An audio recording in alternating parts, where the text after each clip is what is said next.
წარმოიდგინეთ საიდუმლო დოსიე, რომელიც 30 წლის განმავლობაში იყო დამალული სანქტ-პეტერბურგის სამხედრო არქივის ყველაზე ღრმა სარდაფში. ამ დოსიეში არ იყო საბრძოლო ბრძანებები, არ იყო სტრატეგიული რუკები, არ იყო დიპლომატიური ნოტები. იქ იყო რაღაც გაცილებით უფრო საშიში, 50-ზე მეტი დეტალური ანგარიში იმის შესახებ, თუ როგორ წყვეტდა ერთი ადამიანი იმპერიის ბედს არა კაბინეტში, არამედ სუფრის მაგიდასთან, ღვინის რკითხელში. ამ დოკუმენტებში აღწერილია თითოეული სუფრა, თითოეული ტოსტი, თითოეული საუბარი, რომელიც ცვლიდა პოლიტიკურ რეალობას. მაგრამ ყველაზე საინტერესო ის არის, რომ ამ დოსიეს არ ჰქონდა ავტორის ხელმოწერა, მხოლოდ შიფრი ორბელიანის პროტოკოლი. ვინ აწარმოებდა ამ ჩანაწერებს? რატომ იყო ისინი დაფარული თვითუმაღლესი რანგის ოფიცრებისგანაც? და რაზე მეტყველებს ის ფაქტი, რომ ამ დოკუმენტების ნახევარი განადგურდა ზუსტად იმ დღეს, როდესაც გენერალი გარდაიცვალა? რა იყო იმ გვერდებზე, რომლებიც არასოდეს უნდა ყოფილიყო წაკითხული? 1804 წელს, როდესაც თბილისის არისტოკრატიული სახლები ჯერ კიდევ ინარჩუნებდნენ ძველ ქართულ ტრადიციებს, მაგრამ უკვე ეგუებოდნენ რუსული იმპერიის ახალ რეალობას, ერთ-ერთ ყველაზე გავლენიან ოჯახში დაიბადა ბიჭი, რომელსაც ბედმა განუსაზღვრა გახდეს ხიდი ორ სამყაროს შორის. ორბელიანების გვარი იყო ლეგენდა, მათი წინაპრები იყვნენ მეფეები, სპასალარები, პოეტები და მეომრები. მაგრამ გრიგოლ ორბელიანი არ იყო უბრალოდ კიდევ ერთი არისტოკრატი ბავშვი, რომელსაც ელოდა სამხედრო კარიერა. იგი იყო ბავშვი, რომელიც 5 წლის ასაკში უკვე იცოდა ზეპირად ვეფხისტყაოსნის მთელი თავები და ამავდროულად თავისუფლად საუბრობდა რუსულად, ფრანგულად და სპარსულად. მისი დედა, ქართველი პრინცესა, ასწავლიდა მას ძველ ქართულ ტრადიციებს, როგორ უნდა გამართო სუფრა, როგორ უნდა წარმოთქვა ტოსტი, როგორ უნდა მოიპყროს სტუმარი ისე, რომ იგი გახდეს შენი მეგობარი სამუდამოდ. მისი მამა, რუსული იმპერიის გენერალი, ასწავლიდა მას სხვა რამეს, როგორ უნდა იმოქმედო იმპერიის სისტემაში, როგორ უნდა გამოიყენო ძალა და გავლენა, როგორ უნდა იყო ერთგული ტახტისადმი, მაგრამ არასოდეს დაივიწყო საკუთარი ფესვები. ბავშვობიდან გრიგოლი ხედავდა, თუ როგორ მუშაობდა ძალაუფლება მის ოჯახში. მისი მშობლების სახლი არ იყო უბრალოდ საცხოვრებელი, ეს იყო პოლიტიკური სალონი, სადაც ყოველ საღამოს იკრიბებოდნენ გენერლები, გუბერნატორები, პოეტები, ვაჭრები და დიპლომატები. და ყველა ეს ადამიანი მოდიოდა არა ოფიციალურ შეხვედრაზე, არამედ სუფრაზე. ბიჭი ხედავდა, როგორ იცვლებოდა ადამიანების სახეები მესამე ტოსტის შემდეგ, როგორ იწყებდნენ ისინი საუბარს იმაზე, რაზეც არასოდეს ისაუბრებდნენ კაბინეტში. ის ხედავდა, როგორ წყვეტდა მისი მამა რთულ საკითხებს არა ბრძანებებით, არამედ სწორად შერჩეული სიტყვებით, წარმოთქმული სწორ დროს, სწორ ადამიანთან, სწორი ღვინის ჩიკითხელში. ეს იყო განათლება, რომელსაც ვერც ერთი სამხედრო აკადემია ვერ მისცემდა, განათლება იმის შესახებ, რომ ნამდვილი ძალაუფლება არ არის ბრძანებებში, არამედ ურთიერთობებში, დობაში, იმ უხილავ ძაფებში, რომლებიც აკავშირებს ადამიანებს ერთმანეთთან. მაგრამ ამ ბრწყინვალე ფასადის უკან იყო რაღაც, რაც აწუხებდა ახალგაზრდა გრიგოლს. იგი ხედავდა, როგორ იცვლებოდა მისი დედის სახე, როდესაც სტუმრები მიდიოდნენ და სახლში რჩებოდა მხოლოდ ოჯახი. ის ხედავდა ცრემლებს მის თვალებში, როდესაც ის უსმენდა ძველ ქართულ სიმღერებს. ის გრძნობდა, რომ მისი ოჯახი ცხოვრობდა ორ სამყაროში ერთდროულად, ერთი იყო რუსული იმპერიის ბრწყინვალე სამყარო, სადაც ისინი იყვნენ ძლიერები და პატივსაცემნი, მეორე იყო ქართული სამყარო, რომელიც ნელ-ნელა ქრებოდა, იკარგებოდა, იხსნებოდა იმპერიის უზარმაზარ სხეულში. და ახალგაზრდა გრიგოლმა მაშინვე გააცნობიერა, რომ მისი ცხოვრება იქნება მუდმივი ბალანსირება ამ ორ სამყაროს შორის. მაგრამ როგორ შეიძლებოდა ამ ბალანსის შენარჩუნება? როგორ შეიძლებოდა ერთგული ყოფილიყო იმპერიისადმი და ამავდროულად არ ღალატი ჩაედინა საკუთარი ხალხისთვის? ეს იყო კითხვა, რომელიც დაედევნებოდა მას მთელი ცხოვრების განმავლობაში. პირველად 35 წლის განმავლობაში ადამიანი, რომელიც იყო პირადად პასუხისმგებელი გრიგოლ ორბელიანის უსაფრთხოებაზე მისი გენერლობის პირველ წლებში, თანახმა გახდა ისაუბროს კამერების წინაშე. ის, რასაც ის გვიამბობს გენერლის ცხოვრების იმ პერიოდის შესახებ, რომელიც ოფიციალურ ბიოგრაფიებში თითქმის არ არის ასახული, შეცვლის ყველაფერს, რასაც თქვენ ფიქრობთ, რომ იცით ამ ადამიანის შესახებ. ეს არის ისტორია იმის შესახებ, თუ როგორ აქცია ახალგაზრდა ოფიცერმა, რომელსაც ჰქონდა ყველაფერი, წარმოშობა, განათლება, ბრწყინვალე კარიერის პერსპექტივა, თავისი ცხოვრება ერთ უნიკალურ ექსპერიმენტად.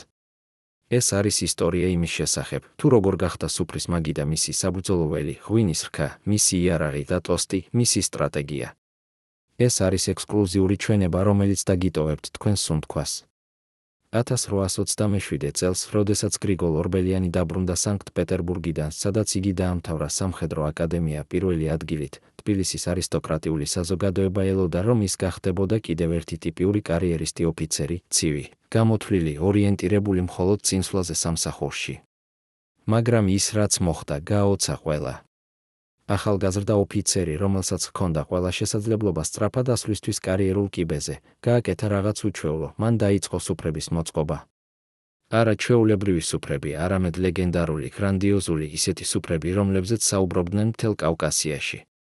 მისი პირველი დიდი სუფრა გაიმართა მის საკუთარ სახლში, რომელიც მან იყიდა თბილისის ცენტრში, ძველ ქართულ სტილში აშენებულ შენობაში, რომელსაც ჰქონდა უზარმაზარი ეზო, ვენახი და ის, რაც ყველაზე მთავარი იყო, უზარმაზარი დარბაზი, სადაც თავისუფლად ეტეოდა 50 ადამიანი.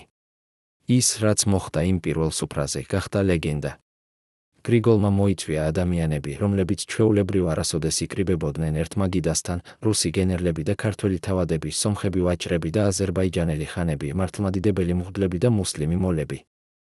ოფიციალურ შეხვედრაზე ეს ადამიანები ძლივს ესალმებოდნენ ერთმანეთს, ზოგიერთი მათგანი საერთოდ მტრული იყო. მაგრამ გრიგოლმა იცოდა რაღაც, რაც სხვებმა არ იცოდნენ, ის იცოდა, რომ არ არსებობს ისეთი მტრობა, რომელიც ვერ დაიძლევა სწორად მოწყობილმა სუფრამ.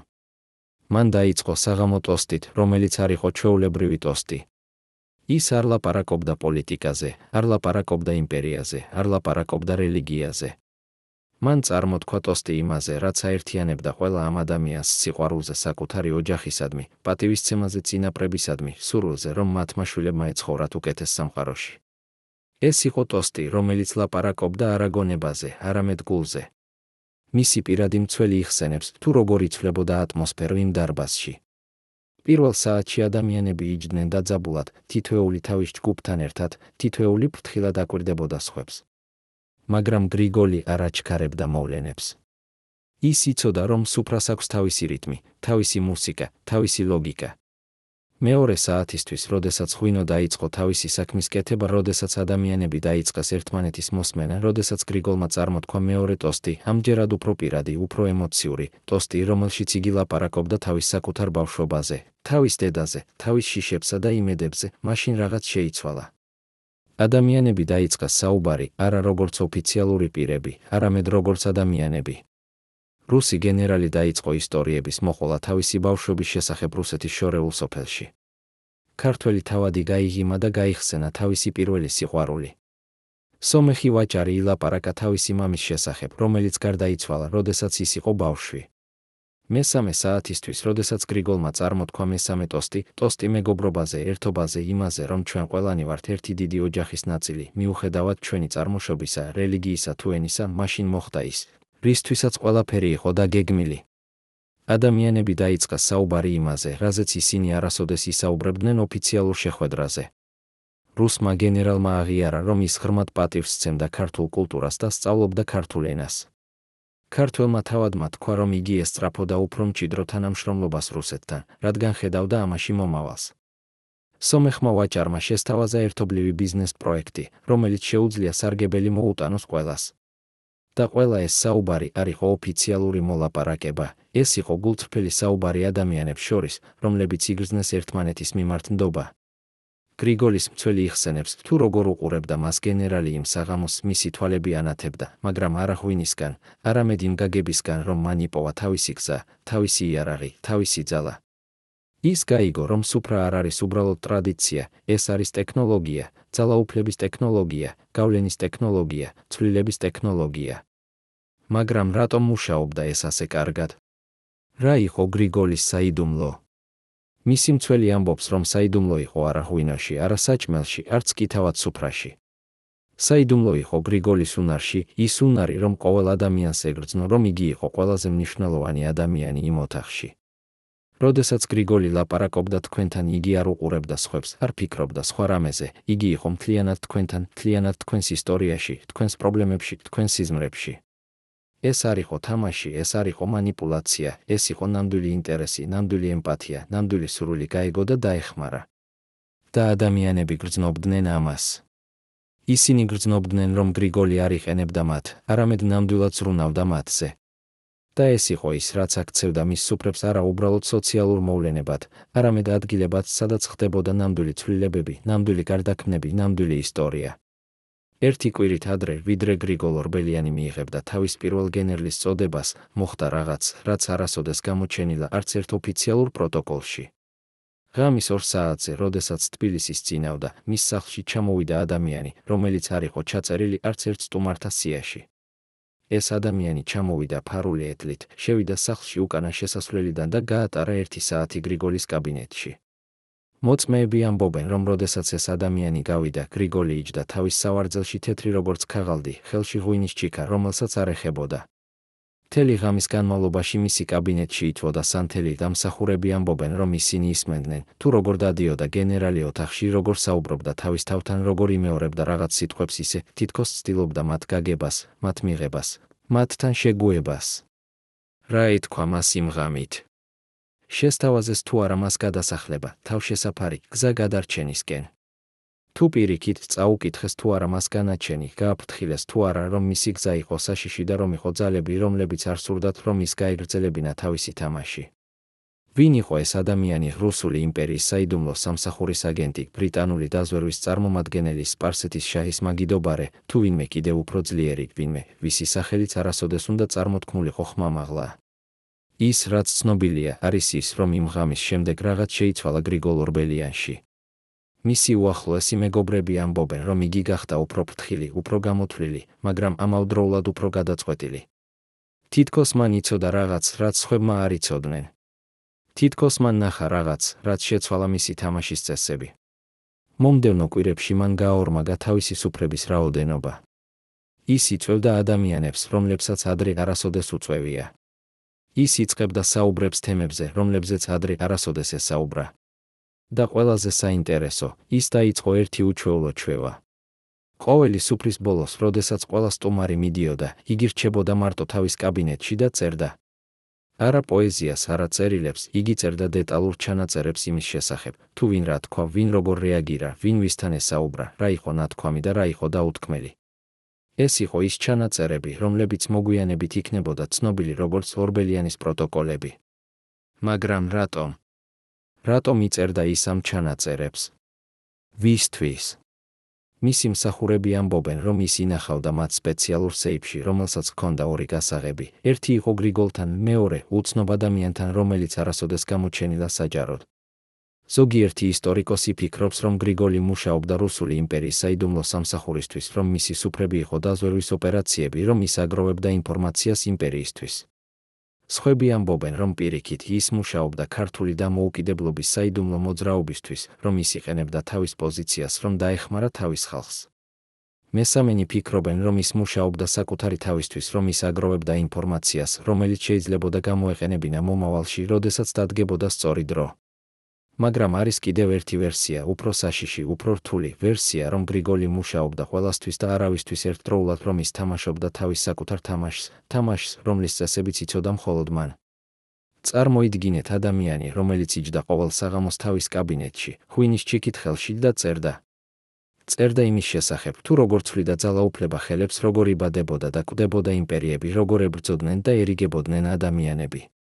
წერდა იმის შესახებ, თუ როგორ მუშაობდა ნამდვილი პოლიტიკა, არა კაბინეტებში, არა პარლამენტებში, არამედ სუფრებზე, ღვინის ჩიქებს შორის ტოსტების დროს, როდესაც ადამიანები იყვნენ ყველაზე მეტად ისინი თავად, ყველაზე მეტად ხსნილები, ყველაზე მეტად მოწყვლადები. ეს იყო ცოდნა, რომელსაც შეეძლო შეეცვალა ისტორია. ეს იყო ცოდნა, რომელსაც შეეძლო გაენადგურებინა იმპერიები, ან აეშენებინა ისინი. ეს იყო ცოდნა, რომელიც იყო ძალიან საშიში, რომ ყოფილიყო ცნობილი ყველასთვის. და გრიგოლი ორბელიანი იცოდა ეს. ის იცოდა, რომ ის, რასაც ისაკეთებდა, იყო საშიში. ის იცოდა, რომ იყვნენ ძალები, რომლებსაც არ სურდათ, რომ ეს ცოდნა გავრცელებულიყო.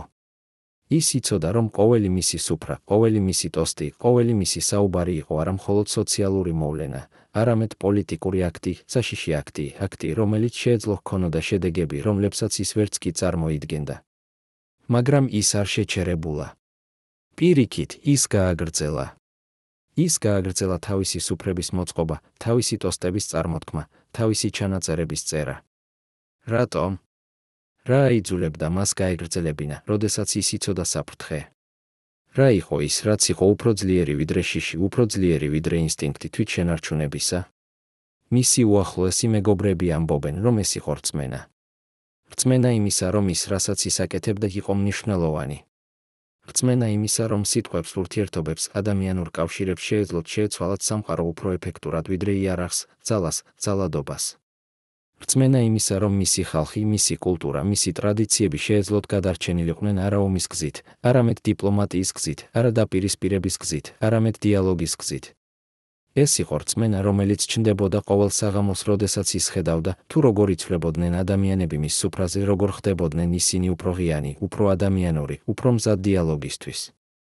ეს იყო რწმენა, რომელმაც აიძულა ის გაეგრძელებინა, მიუხედავად ყველა საფრთხისა, მიუხედავად ყველა გაფრთხილებისა, მიუხედავად იმ ღამისა, როდესაც უცნობმა ვიზიტორმა შესაძლოა უთხრა მას რაღაც, რაც უნდა შეეშინებინა მას სამუდამოდ. და აქ ჩნდება კითხვა, რომელიც დაედევნება ჩვენს მთელ ამ ისტორიას, იყო თუ არა გრიგოლ ორბელიანი გმირი თუ თამაშის ფიგურა. იყო თუ არა ის ადამიანი, რომელიც ცდილობდა შეეცვალა სამყარო, თუ ადამიანი, რომელიც უბრალოდ ცდილობდა გადარჩენილიყო იმ სამყაროში, რომელიც იყო ძალიან რთული, ძალიან საშიში, ძალიან არასტაბილური. იყო თუ არა მისი სუფრები აქტი წინააღმდეგობისა თუ აქტი თანამშრომლობისა. იყო თუ არა მისი ტოსტები იარაღი თუ თავშესაფარი.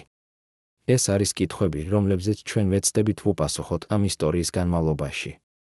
მაგრამ ერთი რამ არის ნათელი, გრიგოლ ორბელიანი არ იყო ჩვეულებრივი ადამიანი.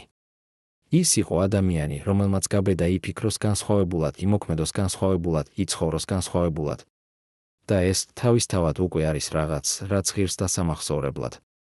ბოლო წუთამდე ვიცოდი, რომ ყველაფერი იცვლებოდა, მაგრამ არ ვიცოდი, რამდენად სწრაფად, ამბობს ადამიანი, რომელიც 25 წლის განმავლობაში არ ელაპარაკებოდა არავის იმის შესახებ, რაც მან ნახა გრიგოლ ორბელიანის სახლში 1851 წლის გაზაფხულზე, როდესაც გენერალმა მოაწყო ის, რასაც მოგვიანებით უწოდებდნენ სისხლიანი სუფრას, თუმცა იქ არ დაიღوار არც ერთი წვეთი სისხლი, მხოლოდ ღვინო, ცრემლები და სიმართლე, რომელმაც შეცვალა ათობით ადამიანის ბედი.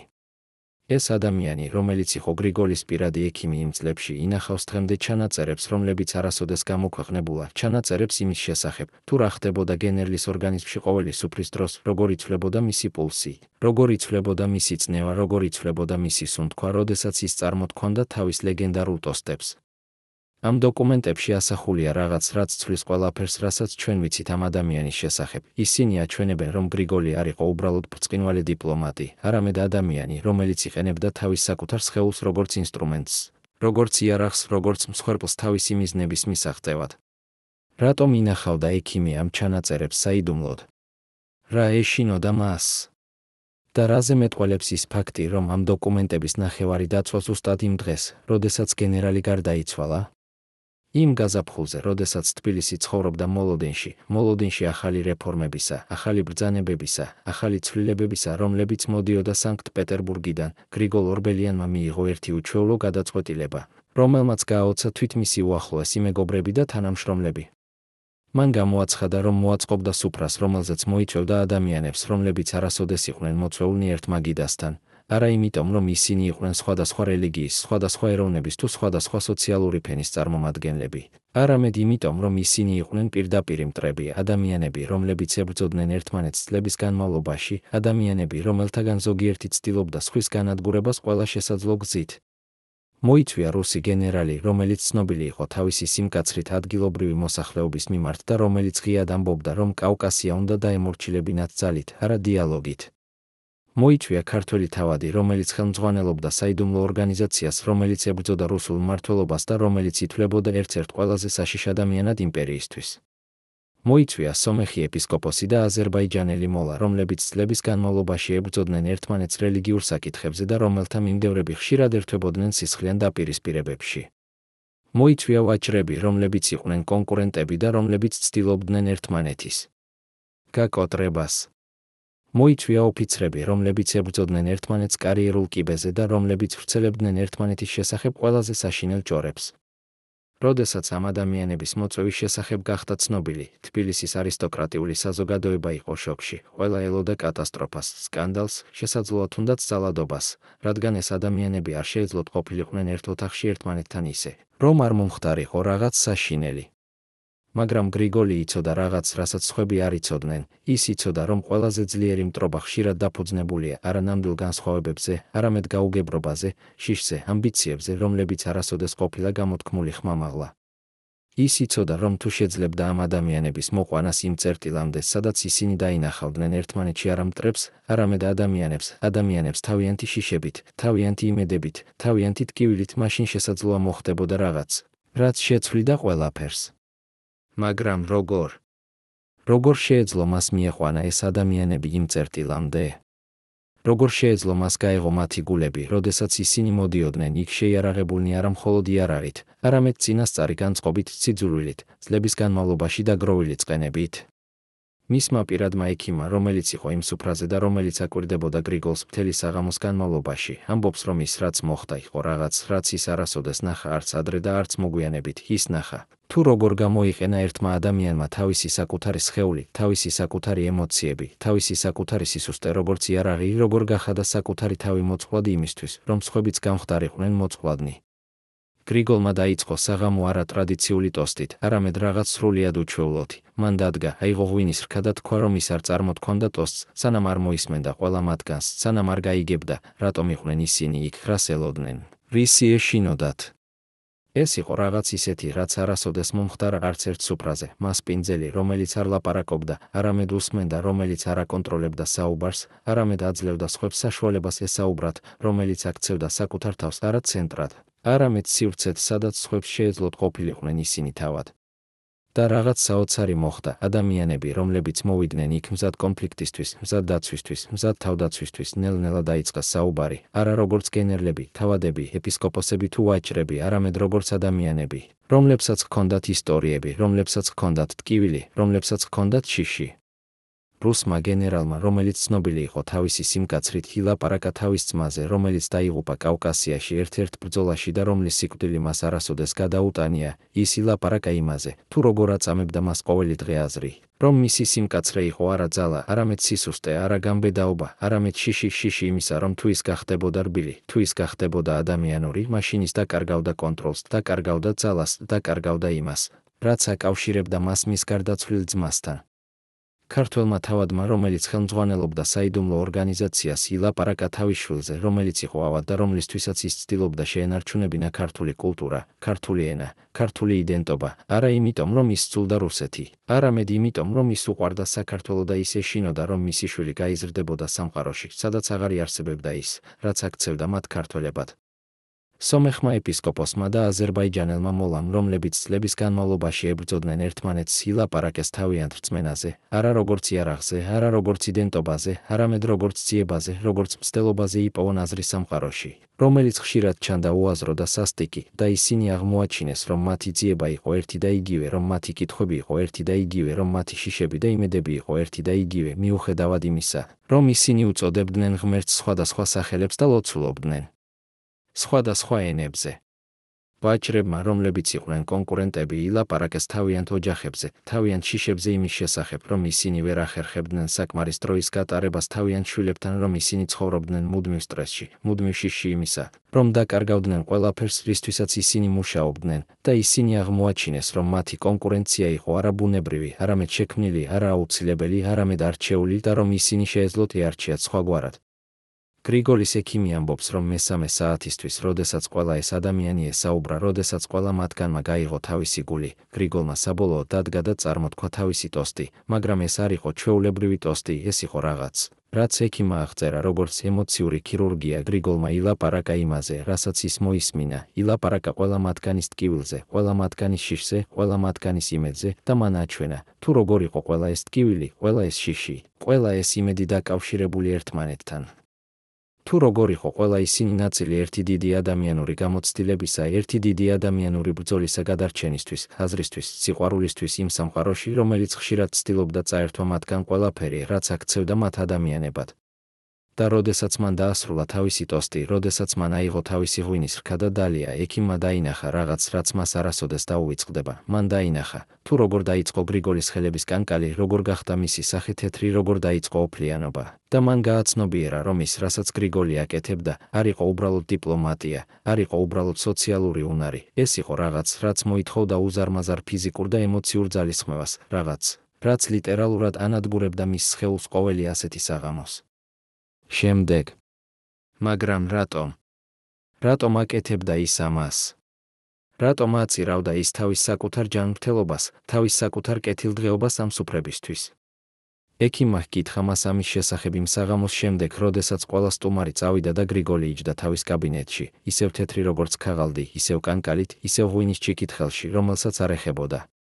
და გრიგოლმა უპასუხა რაღაც, რაც ექიმმა ჩაწერა თავის ჩანაწერებში და რაც ის ინახავს დღემდე, რადგან თუ მე არ გავაკეთებ ამას, ვინ გააკეთებს?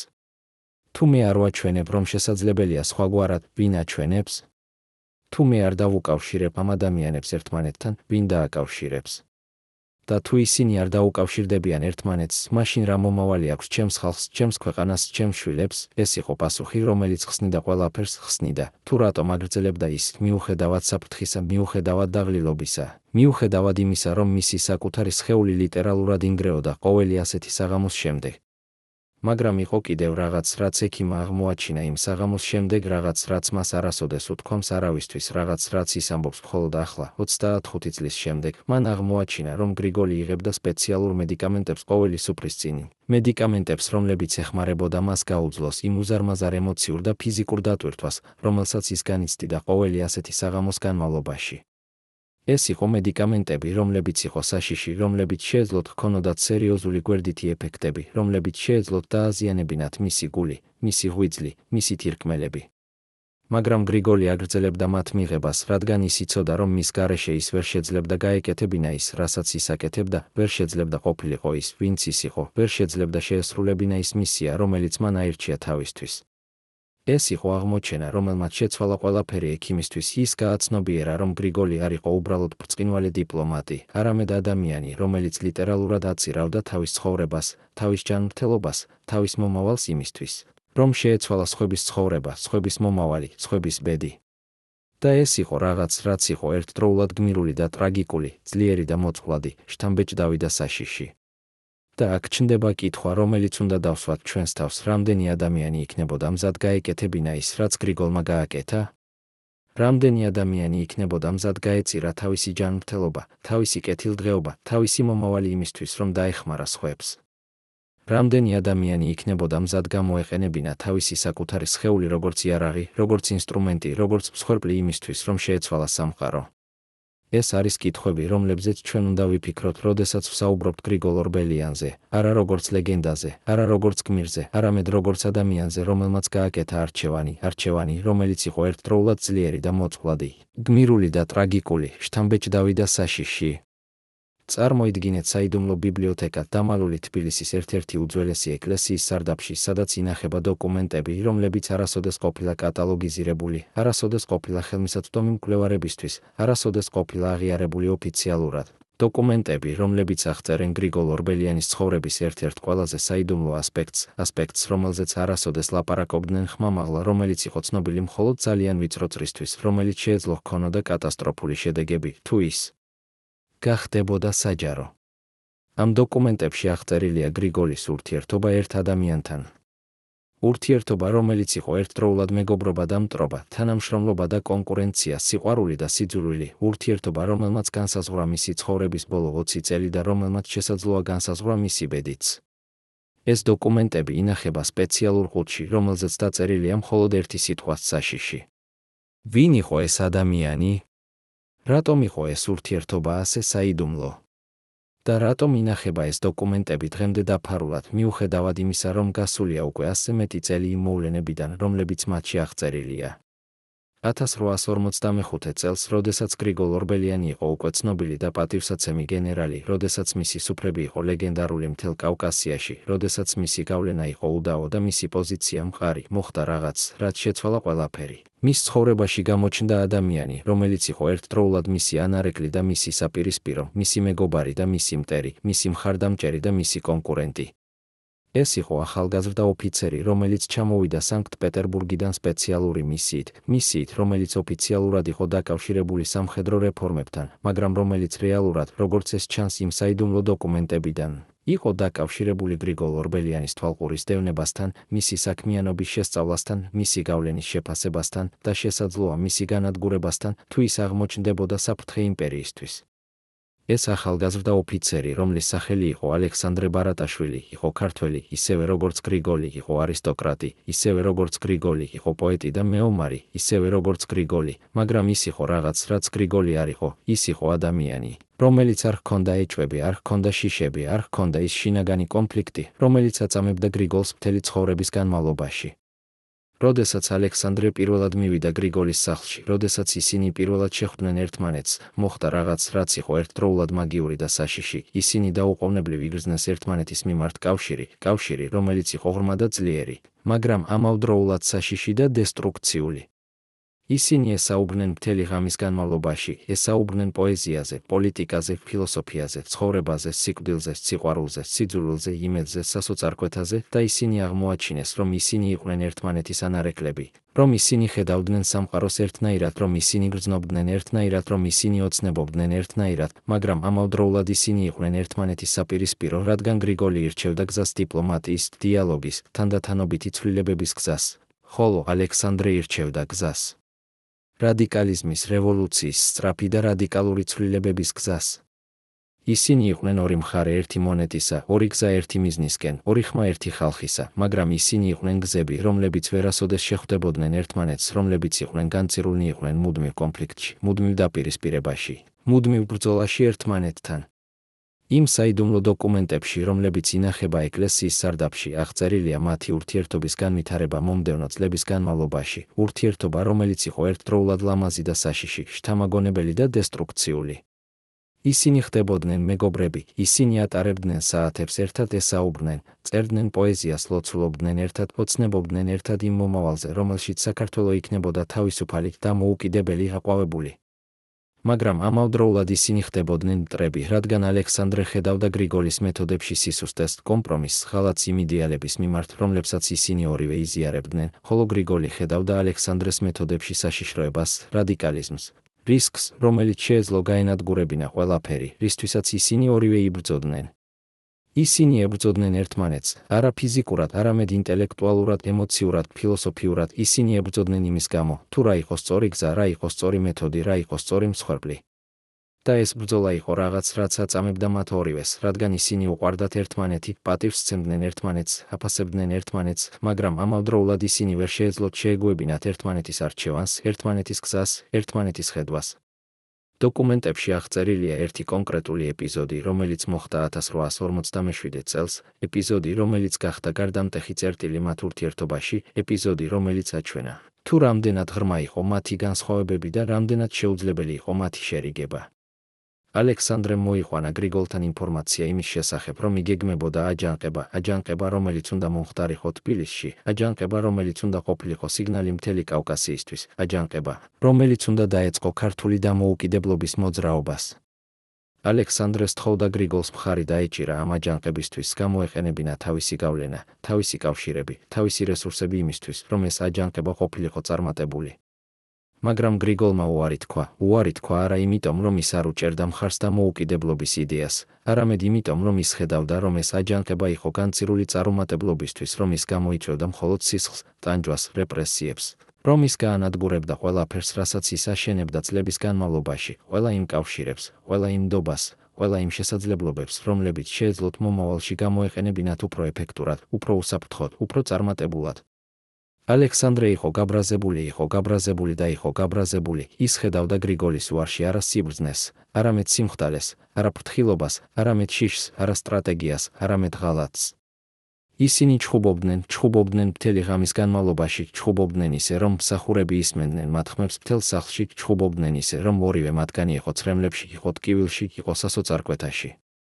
და ბოლოს, როდესაც ალექსანდრე გავიდა გრიგოლის სახლიდან, როდესაც ის გავიდა ისე, რომ არ შეხედა უკან, გრიგოლი იცოდა, რომ რაღაც მოხდა, რაღაც შეიცვალა, რაღაც დაიკარგა, ის იცოდა, რომ ის დაკარგა თავისი ყველაზე ახლო მეგობარი, თავისი ყველაზე ახლო მოკავშირე, თავისი ყველაზე ახლო ადამიანი, რომელიც ნამდვილად ესმოდა მას, რომელიც ნამდვილად იზიარებდა მის ხედვას, მიუხედავად მათი განსხვავებებისა. და ეს იყო დანაკარგი, რომელიც აწამებდა მას დარჩენილი ცხოვრების განმავლობაში, დანაკარგი, რომელიც იყო შესაძლოა უფრო მტკივნეული ვიდრე ნებისმიერი სხვა დანაკარგი, რომელიც მას განუცდია.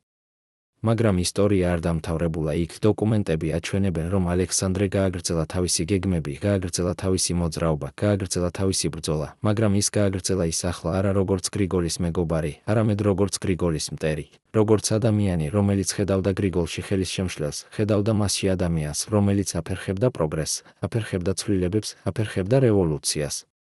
და გრიგოლი იცოდა ეს, ის იცოდა, რომ ალექსანდრე ახლა იყო მისი მტერი, ის იცოდა, რომ ალექსანდრე შესაძლოა ცდილობდა მის განადგურებას, მის დისკრედიტაციას, მისი გავლენის შემცირებას. მაგრამ ის ამავდროულად იცოდა, რომ ის ვერ შეძლებდა ებრძოლა ალექსანდრეს, ვერ შეძლებდა დაეზიანებინა ის, ვერ შეძლებდა გაენადგურებინა ის, რადგან ალექსანდრე იყო არა მხოლოდ მისი მტერი, არამედ მისი მეგობარი, მისი ძმა, მისი ანარეკლი ადამიანი, რომელსაც ის უყვარდა და პატივს სცემდა, მიუხედავად ყველაფრისა. და ეს იყო დილემა, რომელიც აწამებდა გრიგოლს, დილემა იმის შესახებ, თუ როგორ შეეძლო მას დაეცვა თავისი საქმე, თავისი ხედვა, თავისი გზა, ამავდროულად არ დაეზიანებინა ადამიანი, რომელსაც ის უყვარდა, რომელსაც ის პატივს სცემდა, რომელსაც ის აფასებდა. და აქ ჩნდება კითხვა, რომელიც არის შესაძლოა ყველაზე მტკივნეული კითხვა ამ მთელ ისტორიაში. რა ხდება, როდესაც ორი ადამიანი, რომლებიც უყვართ ერთმანეთი, რომლებიც პატივს სცემენ ერთმანეთს, რომლებიც იზიარებენ ერთ და იმავე იდეალებს, აირჩევენ სხვადასხვა გზას ამ იდეალების მისაღწევად? რა ხდება, როდესაც მეგობრობა გადადის მტრობაში, არა იმიტომ, რომ შეიცვალა სიყვარული, არამედ იმიტომ, რომ შეიცვალა გზა? რა ხდება, როდესაც ადამიანი უნდა აირჩიოს თავისი მეგობრის და თავისი მისიის შორის? ეს არის კითხვები, რომლებზეც გრიგოლ ორბელიანს მოუწია ეპასუხა თავისი ცხოვრების განმავლობაში, და ეს არის კითხვები, რომლებზეც ჩვენ ყველას შესაძლოა მოგვიწიოს პასუხის გაცემა ჩვენი საკუთარი ცხოვრების განმავლობაში. წარმოიდგინეთ ძველი სახლი თბილისის ცენტრში, სახლი, რომელიც დღეს არის მუზეუმი, მაგრამ რომელიც ოდესღაც იყო გრიგოლ ორბელიანის საცხოვრებელი, სახლი, რომლის კედლებმა ნახეს ისტორია, რომელიც არასოდეს ყოფილა ნათქვამი სრულად ისტორია, რომელიც იყო დამალული, დაფარული, დაცული ათობით წლის განმავლობაში. ამ სახლის ერთ-ერთ ოთახში, რომელიც დღეს დახურულია ვიზიტორებისთვის, ინახება რაღაც, რაც შეიძლება ჩაითვალოს ყველაზე საიდუმლო არტეფაქტად მთელ მუზეუმში, ინახება პატარა ხის ყუთი, რომელიც აღმოაჩინეს მხოლოდ 20 წლის წინ, როდესაც აკეთებდნენ რემონტს და აღმოაჩინეს საიდუმლო ნიშა კედლის უკან. ამ ყუთში იყო წერილები, რომლებიც დაწერილი იყო გრიგოლის ხელით, მაგრამ რომლებიც არასოდეს გაგზავნილა, არასოდეს წაკითხულა მათი ადრესატების მიერ, არასოდეს ნანახი არავის მიერ გარდა თავად გრიგოლისა. ეს იყო წერილები, რომლებიც დაწერილი იყო მის საკუთარ თავთან, წერილები, რომლებშიც ის ლაპარაკობდა თავის შიშებზე, თავის ეჭვებზე, თავის ტკივილზე, თავის სასოწარკვეთაზე. წერილები, რომლებიც აჩვენებდნენ ადამიანს, რომელიც იყო სრულიად განსხვავებული იმ ადამიანისგან, რომელსაც ხედავდნენ სხვები, ადამიანს, რომელიც იყო მოწყვლადი, შეშინებული, დაღლილი, ადამიანს, რომელიც ეჩვობდა თავის საკუთარ არჩევანში, თავის საკუთარ გზაში, თავის საკუთარ მისიაში. რატომ დაწერა გრიგოლმა ეს წერილები? რატომ არ გაუგზავნა ისინი? რატომ დამალა ისინი ისე, რომ არავინ იპოვოს? და რაზე მეტყველებს ის ფაქტი, რომ ეს წერილები იყო დაწერილი მის ცხოვრების ბოლო წლებში, როდესაც ის იყო უკვე ხანდაზმული, დაღლილი, ავად. 1870 წლებში, როდესაც გრიგოლ ორბელიანი იყო უკვე 50 წლის, როდესაც მისი ჯანმრთელობა იყო გაუარესებული წლების განმავლობაში გაწეული უზარმაზარი ფიზიკური და ემოციური დატვირთვის გამო, როდესაც მისი სუფრები იყო უკვე ნაკლებად ხშირი და ნაკლებად გრანდიოზული, მან დაიწყო ამ წერილების წერა, წერილები, რომლებიც იყო ერთგვარი დღიური, ერთგვარი აღსარება, ერთგვარი მცდელობა გაეგო თავისი საკუთარი ცხოვრება, თავისი საკუთარი არჩევანი, თავისი საკუთარი ბედი. ამ წერილებში ის წერდა იმაზე, რაზეც ის არასოდეს ესაუბრა ხმამაღლა, წერდა თავის ეჭვებზე იმის შესახებ, იყო თუ არა მისი გზა სწორი, იყო თუ არა მისი მეთოდები ეფექტური, იყო თუ არა მისი მსხვერპლი გამართლებული. ის წერდა თავის შიშებზე იმის შესახებ, რომ შესაძლოა ის ყველაფერი, რისთვისაც ის მუშაობდა, ყველაფერი, რისთვისაც ის იბრძოდა, ყველაფერი, რისთვისაც ის აწირავდა თავის ჯანმრთელობას და თავის ცხოვრებას, იყო უშედეგო, იყო ნაკლებად მნიშვნელოვანი, ვიდრე ის ფიქრობდა, იყო შესაძლოა თუნდაც მავნე. ის წერდა თავის ტკივილზე იმის შესახებ, რომ ის დაკარგა ალექსანდრე, დაკარგა მისი ყველაზე ახლო მეგობარი, დაკარგა ადამიანი, რომელიც ნამდვილად ესმოდა მას, რომელიც ნამდვილად იზიარებდა მის ხედვას, მიუხედავად მათი განსხვავებებისა. ერთ-ერთ წერილში, რომელიც დათარიღებულია 1872 წლით, გრიგოლი წერს რაღაც, რაც არის შესაძლოა ყველაზე მტკივნეული აღიარება მთელ ამ კოლექციაში. ის წერს, რომ ის ხშირად ფიქრობს იმაზე, რა მოხდებოდა, თუ ის მოისმენდა ალექსანდრეს, თუ ის მხარს დაუჭერდა იმ აჯანყებას, თუ ის აირჩევდა გზას რადიკალიზმის, რევოლუციის, სწრაფი ცვლილებების გზას. ის წერს, რომ ის არ იცის იყო თუ არა მისი არჩევანი სწორი, ის არ იცის იყო თუ არა მისი გზა ეფექტური, ის არ იცის იყო თუ არა მისი მსხვერპლი გამართლებული. ის წერს, რომ ის ხედავს თუ როგორ ცვლილობა სამყარო მის გარშემო, თუ როგორ მოდის ახალი თაობა, ახალი იდეები, ახალი მეთოდები და ის ეჩვობს, არის თუ არა მისი გზა დიპლომატიის, დიალოგის, თანდათანობითი ცვლილებების გზა, ჯერ კიდევ რელევანტური, ჯერ კიდევ ეფექტური, ჯერ კიდევ საჭირო. ის წერს, რომ ის ხშირად გრძნობს თავს დაღლილად არა მხოლოდ ფიზიკურად, არამედ ემოციურად, სულიერად, დაღლილად იმ მუდმივი ბრძოლისგან, იმ მუდმივი ბალანსირებისგან, იმ მუდმივი მცდელობისგან შეენარჩუნებინა ჰარმონია ორ სამყაროს შორის, რომლებიც ხშირად ჩანდნენ შეუთავსებელი. მაგრამ ამავდროულად ამ წერილებში არის რაღაც სხვაც, არის რაღაც, რაც აჩვენებს, რომ გრიგოლი, მიუხედავად ყველა მისი ეჩვისა, ყველა მისი შიშისა, ყველა მისი ტკივილისა, არ კარგავდა რწმენას, არ კარგავდა იმედს. არ კარგავდა გადაწყვეტილებას გაეგრძელებინა თავისი გზა. ის წერს, რომ ის ხედავს შედეგებს თავისი მუშაობისა, ხედავს თუ როგორ შეიცვალნენ ადამიანები, რომლებიც დადიოდნენ მის სუფრებზე, როგორ გახდნენ ისინი უფრო ღიანი, უფრო ტოლერანტული, უფრო მზად დიალოგისთვის. ის წერს, რომ ის ხედავს თუ როგორ შეიქმნა ახალი თაობა, რომელიც გაიზარდა იმ ატმოსფეროში, რომელიც მან შექმნა, თაობა, რომელიც იცის, რომ შესაძლებელია სხვაგვარად, რომ შესაძლებელია დიალოგი, რომ შესაძლებელია თანამშრომლობა, რომ შესაძლებელია ჰარმონია. ის წერს, რომ ის ხედავს თუ როგორ შეიცვალა თავად კავკასია, როგორ გახდა ის ნაკლებად ძალადობრივი, ნაკლებად კონფლიქტური, ნაკლებად დაპირისპირებული და ის ფიქრობს, რომ შესაძლოა მისმა მუშაობამ, მისმა სუფრებმა, მისმა ტოსტებმა ჰქონდა რაღაც როლი ამ ცვლილებაში, ჰქონდა რაღაც გავლენა ამ ტრანსფორმაციაში. ბოლო წერილში, რომელიც დათარიღებულია 1874 წლით, მხოლოდ რამდენიმე თვით ადრე ვიდრე გრიგოლის გარდაცვალება, ის წერს რაღაც, რაც არის შესაძლოა მისი ტესტამენტი, მისი ბოლო სიტყვა, მისი ბოლო მესიჯი მომავალი თაობებისთვის. ის წერს, რომ ის ახლა ესმის, რომ მისი ცხოვრება არ იყო წარუმატებელი, არ იყო უშედეგო, არ იყო ნაკლებად მნიშვნელოვანი, ის ესმის, რომ ის, რასაც ის აკეთებდა, იყო მნიშვნელოვანი, იყო საჭირო, იყო ღირებული. ის წერს, რომ ის ახლა ესმის, რომ არ არსებობს ერთი სწორი გზა, არ არსებობს ერთი სწორი მეთოდი, არ არსებობს ერთი სწორი პასუხი, არსებობს მხოლოდ სხვადასხვა გზები, სხვადასხვა მეთოდები, სხვადასხვა პასუხები და ყველა მათგანი არის ღირებული, ყველა მათგანი არის საჭირო, ყველა მათგანი არის მნიშვნელოვანი. ის წერს, რომ ის ახლა ესმის, რომ მისი და ალექსანდრეს გზები არ იყო საპირისპირო, არ იყო შეუთავსებელი, არ იყო ურთიერთგამომრიცხავი, ისინი იყო კომპლემენტარული, ისინი იყო ურთიერთდამატებითი, ისინი იყო ორი მხარე ერთი მონეტისა, ორი ხმა ერთი სიმფონიისა, ორი ფერი ერთი ნახატისა. ის წერს, რომ ის ახლა ესმის, რომ ნამდვილი ცვლილება მოდის არა მხოლოდ რევოლუციით და არა მხოლოდ რეფორმით, არამედ ორივე მათგანის კომბინაციით, ორივე მათგანის ჰარმონიით, ორივე მათგანის ბალანსით.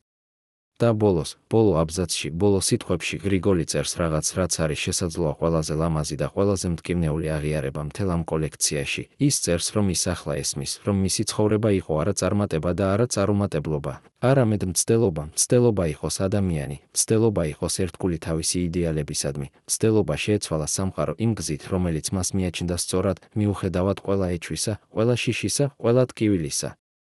ის წერს, რომ ის ახლა ესმის, რომ ეს არის ყველაფერი, რასაც ადამიანს შეუძლია გააკეთოს, შეეცადოს თავისი საუკეთესოთი, შეეცადოს თავისი გულით, შეეცადოს თავისი სულით, მიუხედავად იმისა, რომ ის არ იცის, იქნება თუ არა ეს საკმარისი, იქნება თუ არა ეს წარმატებული, იქნება თუ არა ეს დამახსოვრებული. ის წერს, რომ ის ახლა ესმის, რომ ნამდვილი გმირობა არ არის გამარჯვებაში, არ არის წარმატებაში, არ არის აღიარებაში. ნამდვილი გმირობა არის მცდელობაში, არის ბრძოლაში, არის იმ გადაწყვეტილებაში გააგრძელო მიუხედავად ყველაფრისა, მიუხედავად ყველა დაბრკოლებისა, მიუხედავად ყველა საფრთხისა. და როდესაც კითხულობ ამ ბოლო სიტყვებს, როდესაც კითხულობ ამ ბოლო აბზაცს, როდესაც კითხულობ ამ ბოლო აღიარებას, შენ ვერ შეიკავებ ცრემლებს, რადგან შენ ხედავ ადამიანს, რომელიც იყო არა ლეგენდა, არა გმირი, არა წმინდანი, არამედ უბრალოდ ადამიანი. ადამიანი თავისი სისუსტეებით, თავისი ეჭვებით, თავისი შიშებით, მაგრამ ამავდროულად ადამიანი თავისი ძალით, თავისი გადაწყვეტილებით, თავისი რწმენით. შენ ხედავ ადამიანს, რომელმაც აირჩია გზა, რომელიც არ იყო ადვილი, რომელიც არ იყო პოპულარული, რომელიც არ იყო გარანტირებული წარმატებით, მაგრამ რომელიც იყო მისი გზა, რომელიც მას მიაჩნდა სწორად, გზა, რომელიც მას მიაჩნდა ღირებულად, გზა, რომელიც მას მიაჩნდა აუცილებლად. და შენ იწყებ კითხვას, რამდენი ჩვენგანი იქნებოდა მზად გაეკეთებინა ის, რაც გრიგოლმა გააკეთა? რამდენი ჩვენგანი იქნებოდა მზად აერჩია გზა, რომელიც არ არის ადვილი, რომელიც არ არის პოპულარული, რომელიც არ არის გარანტირებული წარმატებით, მაგრამ რომელიც არის ჩვენი გზა, გზა, რომელიც ჩვენ მიგვაჩნია სწორად, გზა, რომელიც ჩვენ მიგვაჩნია ღირებულად, გზა, რომელიც ჩვენ მიგვაჩნია აუცილებლად. წარმოიდგინეთ, რომ თქვენ ხართ ერთ-ერთი იმ 12 ადამიანიდან, რომლებიც იცოდნენ ყველაფერი გრიგოლ ორბელიანის შესახებ, ყოველი საიდუმლო შეხვედრა, ყოველი დაფარული მოლაპარაკება, ყოველი ის დოკუმენტი, რომელიც არასოდეს უნდა ყოფილიყო წაკითხული. ახლა წარმოიდგინეთ, რომ თქვენ უნდა აირჩიოთ, შეინარჩუნოთ თქვენი ერთგულება ადამიანის მიმართ, რომელიც ასწავლიდათ, რომ სიტყვა უფრო ძლიერია ვიდრე იარაღი, თუ გადაარჩინოთ საკუთარი თავი იმ სამყაროში, რომელიც უკვე არ აფასებდა ამ ფილოსოფიას.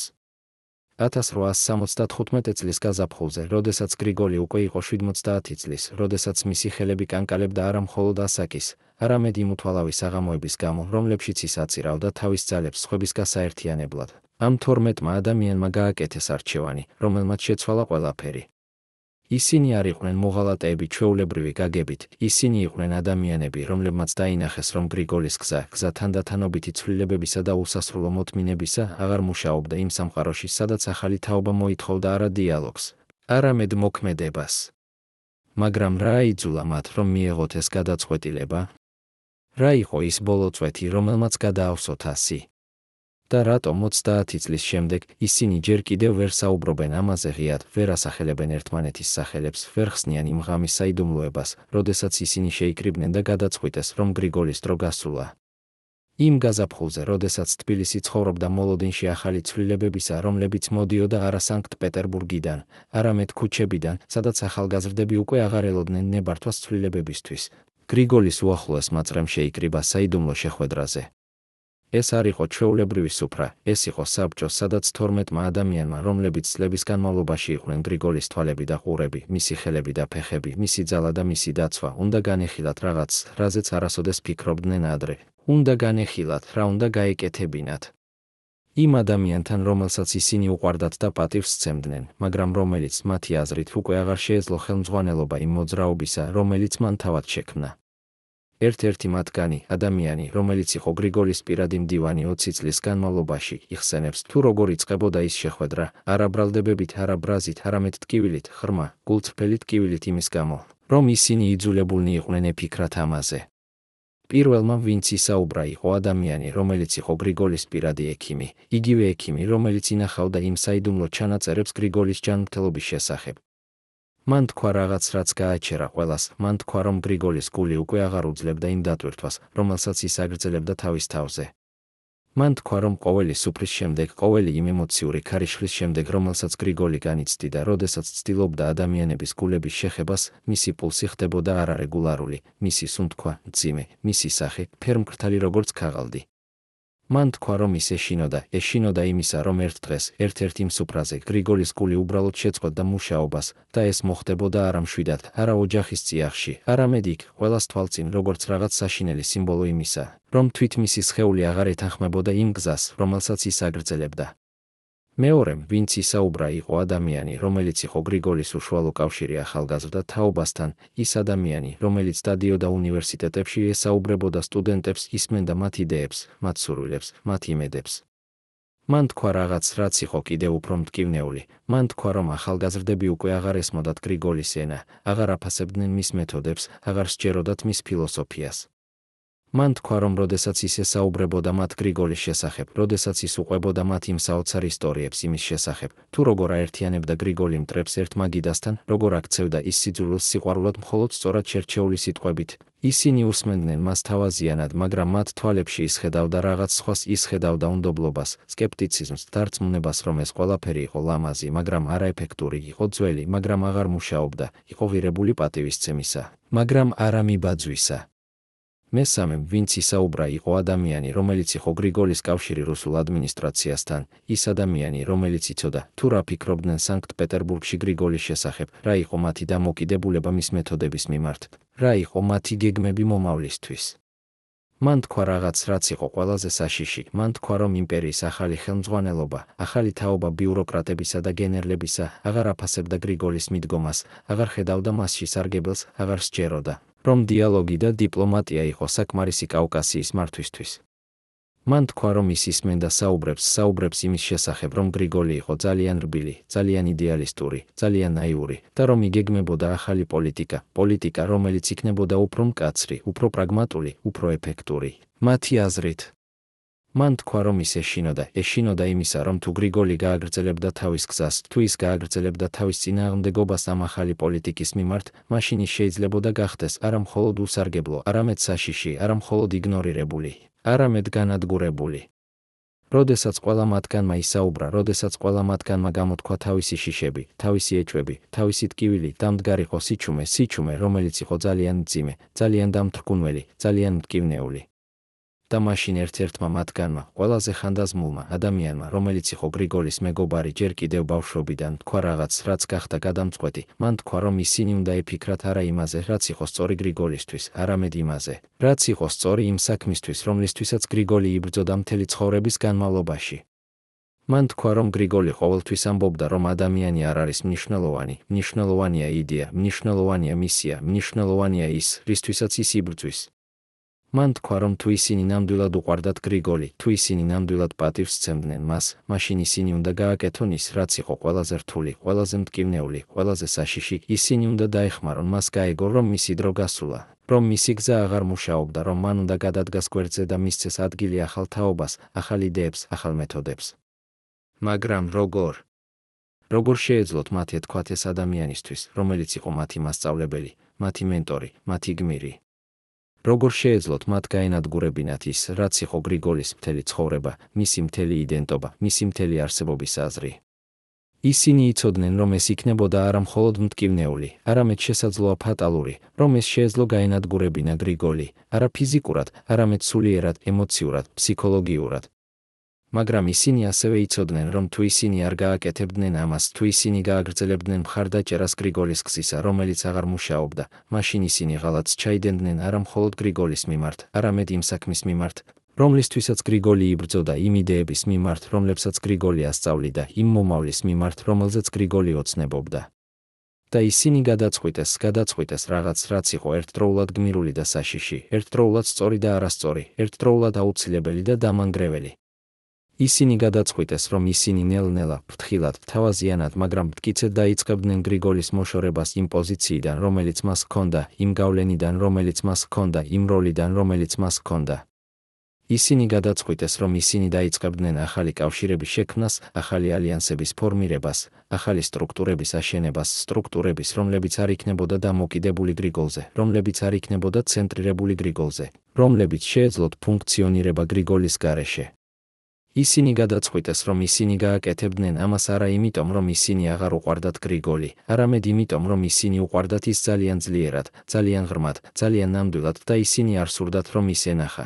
თუ როგორ ინგრეოდა მისი ცხოვრების საქმე, როგორ ხდებოდა ის არარელევანტური, როგორ კარგავდა ის თავის გავლენას, თავის ძალას, თავის აზრს. მაგრამ აქ ჩნდება კითხვა, რომელიც უნდა დავსვათ ჩვენს თავს, იყო თუ არა ეს გადაწყვეტილება სწორი?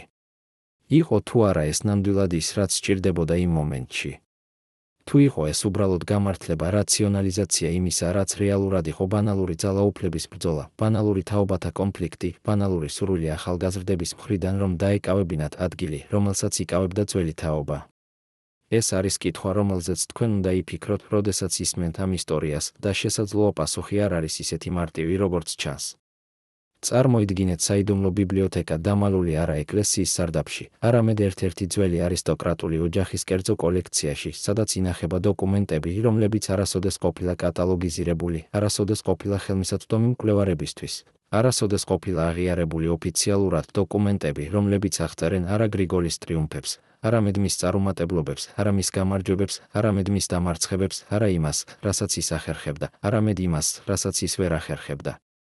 ეს არის დოკუმენტები, რომლებიც ინახება სპეციალურ ყუთში, რომელზეც დაწერილია არა საშიში, არამედ დაკარგული დოკუმენტები იმ ადამიანების შესახებ, რომლებსაც გრიგოლი ცდილობდა გადაერჩინა, მაგრამ ვერ შეძლო იმ სიტუაციების შესახებ, რომლებსაც ის ცდილობდა შეეცვალა, მაგრამ ვერ შეძლო იმ იმედების შესახებ, რომლებსაც ის ცდილობდა შეენარჩუნებინა, მაგრამ რომლებიც გაქრა. რატომ ინახება ეს დოკუმენტები? ვინ აგროვებდა მათ? და რაზე მეტყველებს ის ფაქტი, რომ ამ დოკუმენტების რაოდენობა თითქმის ტოლია იმ დოკუმენტების რაოდენობისა, რომლებიც აღწერენ გრიგოლის წარმატებებს. 1876 წელს, როდესაც გრიგოლ ორბელიანი იყო უკვე 72 წლის, როდესაც მისი ჯანმრთელობა იყო კრიტიკულ მდგომარეობაში, როდესაც მისი უახლოესი წრე უკვე იწყებდა იმ გეგმის განხორციელებას, რომელიც მათ მიიღეს იმ საიდუმლო შეხვედრაზე, მოხდა რაღაც, რამაც აჩვენა, თუ რამდენად რთული იყო გრიგოლის პოზიცია, თუ რამდენად შეუძლებელი იყო მისი მისია, თუ რამდენად ტრაგიკული იყო მისი ბედი. მოხდა ის, რასაც შეიძლება ეწოდოს ბოლოს სუფრა, რომელიც გრიგოლმა მოაწყო არა იმიტომ, რომ ის სურდა, არამედ იმიტომ, რომ ის იძულებული იყო, სუფრა, რომელიც უნდა ყოფილიყო მისი ტრიუმფი, მაგრამ რომელიც გახდა მისი ტრაგედია, სუფრა, რომელმაც აჩვენა, რომ ყველაფერი, რისთვისაც ის იბრძოდა, ყველაფერი, რისთვისაც ის აწირავდა თავის ცხოვრებას, იყო შესაძლოა უშედეგო, შესაძლოა არარელევანტური, შესაძლოა თუნდაც მავნე. იმ სუფრაზე გრიგოლმა მოიწვია ადამიანები, რომლებიც წარმოადგენდნენ ყველა იმ ძალას, რომელიც იყო აქტიური კავკასიაში იმ მომენტში. მოიწვია რუსი გენერლები, რომლებიც წარმოადგენდნენ ახალ, უფრო მკაცრ ხაზს იმპერიის პოლიტიკაში. მოიწვია ქართველი რადიკალები, რომლებიც წარმოადგენდნენ ახალ, უფრო აგრესიულ მიდგომას დამოუკიდებლობის მოძრაობაში. მოიწვია სომხები და აზერბაიჯანელები, რომლებიც წარმოადგენდნენ თავიანთი საზოგადოებების ახალ, უფრო ნაციონალისტურ ფრთებს. ის მოიწვია ყველა ამ ადამიანს იმ იმედით, რომ ის შეძლებდა გააკეთოს ის, რასაც ის აკეთებდა მთელი ცხოვრების განმავლობაში, შეძლებდა მათ გაერთიანებას, შეძლებდა მათ დაკავშირებას, შეძლებდა მათ აჩვენოს, რომ მიუხედავად ყველა მათი განსხვავებისა, ყველა მათი კონფლიქტისა, ყველა მათი მტრობისა, ისინი იყვნენ ერთი დიდი ოჯახის ნაწილი, ერთი დიდი ადამიანური საზოგადოების ნაწილი. მაგრამ ის, რაც მოხდა იმ სუფრაზე, იყო რაღაც, რაც გრიგოლი არასოდეს ელოდა, რაღაც, რაც მას არასოდეს განუცდია ადრე, რაღაც, რაც გაანადგურა ყველა მისი იმედი, ყველა მისი რწმენა, ყველა მისი ილუზია. ადამიანები, რომლებიც მოვიდნენ იმ სუფრაზე, არ მოვიდნენ დიალოგისთვის, ისინი მოვიდნენ კონფრონტაციისთვის, არ მოვიდნენ შერიგებისთვის, ისინი მოვიდნენ დაპირისპირებისთვის, არ მოვიდნენ გაერთიანებისთვის, ისინი მოვიდნენ დაყოფისთვის. რუსმა გენერლებმა ღიად განაცხადეს, რომ დიალოგის დრო გასულა, რომ კავკასია უნდა დაემორჩილებინათ ძალით, რომ გრიგოლის მეთოდები იყო სისუსტის ნიშანი, რომ ახალი დრო მოითხოვდა ახალ მიდგომას. ქართველმა რადიკალებმა ღიად განაცხადეს, რომ თანამშრომლობის დრო გასულა, რომ დამოუკიდებლობა უნდა მოეპოვებინათ ბრძოლით, რომ გრიგოლის ფილოსოფია იყო ღალატის ფორმა, რომ ახალი თაობა აღარ ელოდებოდა ნებართვას. სომხებმა და აზერბაიჯანელებმა ღიად განაცხადეს, რომ მათი ინტერესები იყო შეუთავსებელი, რომ მათი მომავალი იყო განსხვავებული, რომ გრიგოლის ხედვა ერთიანი კავკასიისა იყო უტოპია, რომელიც არასოდეს განხორციელდებოდა. გრიგოლი ცდილობდა თავისი საუკეთესოთი, ცდილობდა ყველა იმ უნარით, რომელიც მას ჰქონდა, ცდილობდა ყველა იმ გამოცდილებით, რომელიც მას ჰქონდა დაგროვილი 10 წლეულების განმავლობაში. ის წარმოთქონდა თავის ტოსტებს, ის ყვებოდა თავის ისტორიებს, ის ცდილობდა შეეხო მათ გულებს, მათ ემოციებს, მათ ადამიანურობას. მაგრამ ამჯერად ეს არ მუშაობდა, ამჯერად ადამიანები არ უსმენდნენ მას, არ ხსნიდნენ თავიანთ გულებს, არ ხდებოდნენ მოწყვლადნი. ისინი უსმენდნენ მას თავაზიანად, მაგრამ მცივად, პატივისცემით, მაგრამ დისტანციურად, ყურადღებით, მაგრამ უინტერესოდ.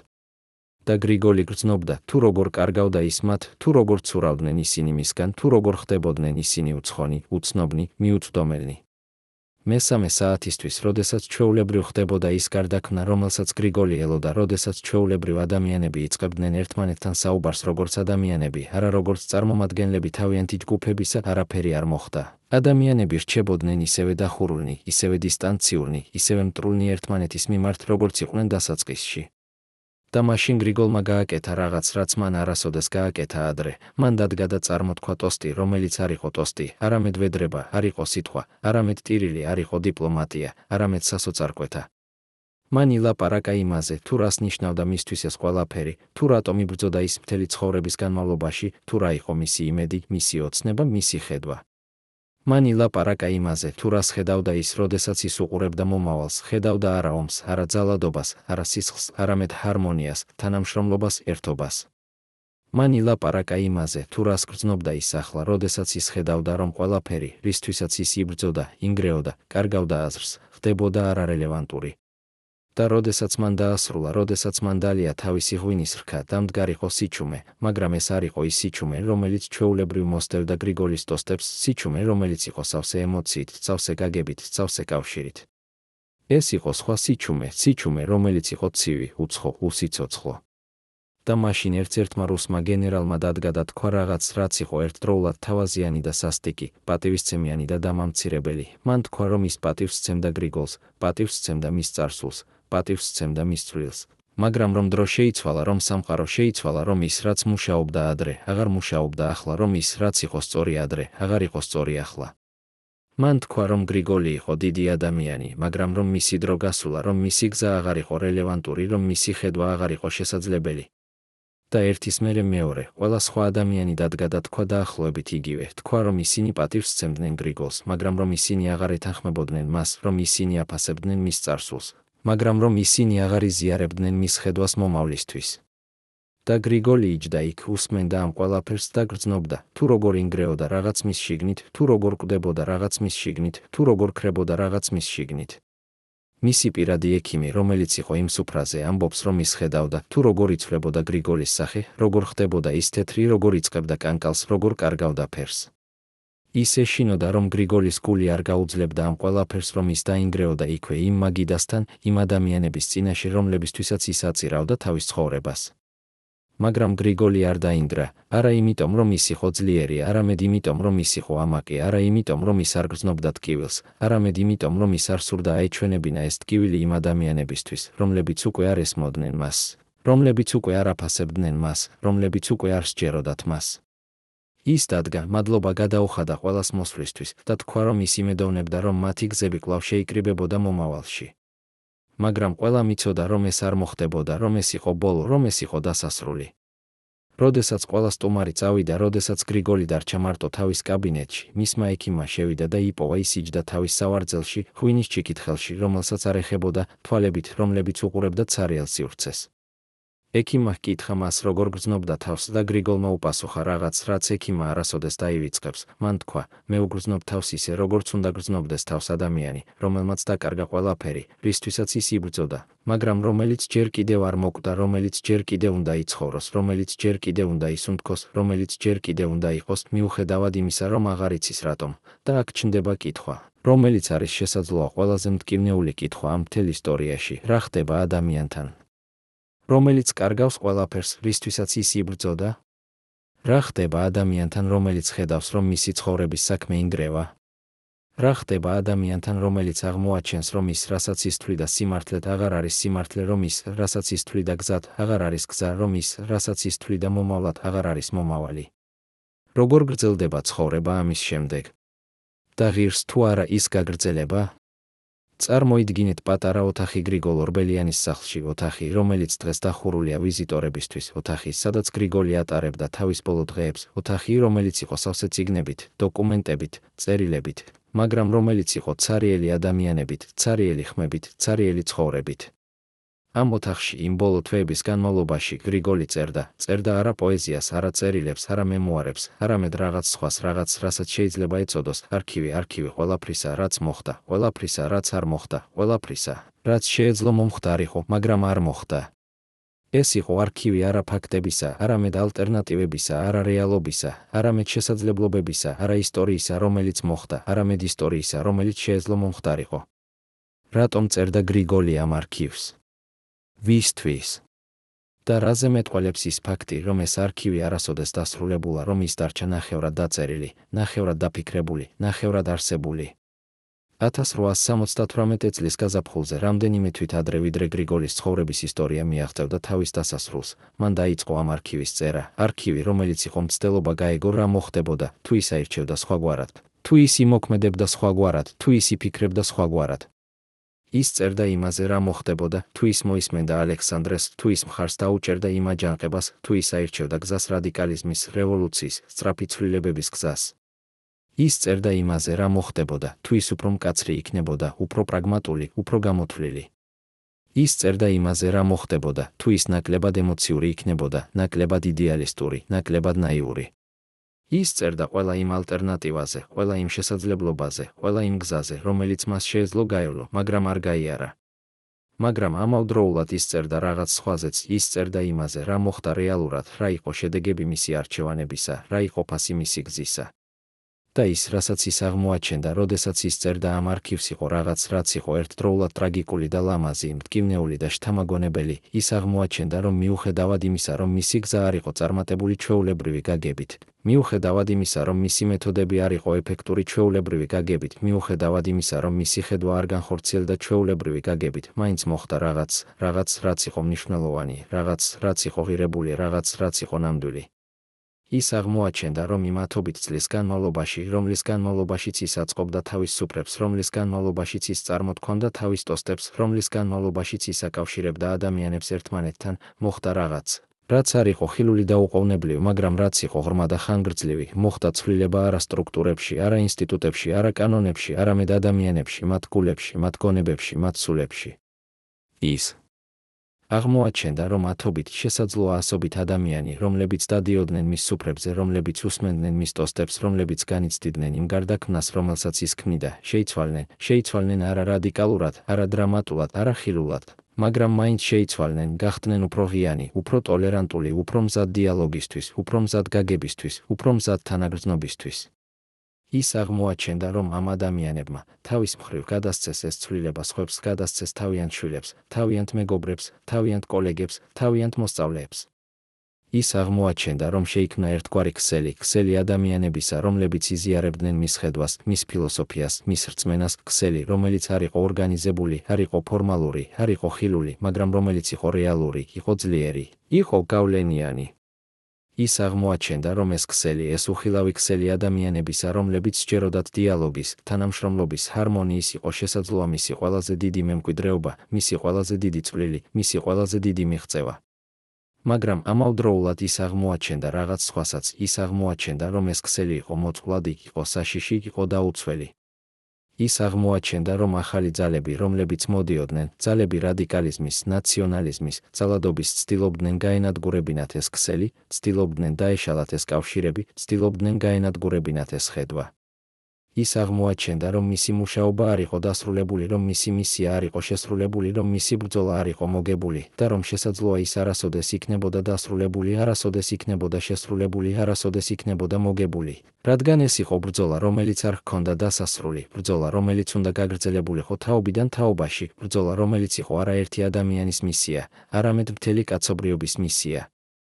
და ბოლოს, თავის ბოლო ჩანაწერში, რომელიც დათარიღებულია 1874 წლის ივნისით, მხოლოდ რამდენიმე კვირით ადრე, ვიდრე მისი ცხოვრების ისტორია მიაღწევდა თავის დასასრულს, გრიგოლი წერს რაღაც, რაც არის შესაძლოა მისი ბოლო სიტყვა, მისი ბოლო მესიჯი, მისი ბოლო ანდერძი მომავალი თაობებისთვის. ის წერს, რომ ის ახლა ესმის, რომ მისი ცხოვრება არ იყო წარუმატებელი, მიუხედავად იმისა, რომ ის ასე ჩანდა ბოლოს, მიუხედავად იმისა, რომ ის ასე გრძნობდა ბოლოს. ის წერს, რომ ის ახლა ესმის, რომ წარმატება არ არის ის, რასაც ჩვენ ვფიქრობთ, რომ არის, წარმატება არ არის გამარჯვება, არ არის აღიარება, არ არის ძალაუფლება. წარმატება არის რაღაც სხვა, წარმატება არის მცდელობა, არის ბრძოლა, არის ერთგულება იმ იდეალების მიმართ, რომლებშიც ჩვენ გვჯერა, მიუხედავად ყველა დაბრკოლებისა, ყველა საფრთხისა, ყველა წარუმატებლობისა.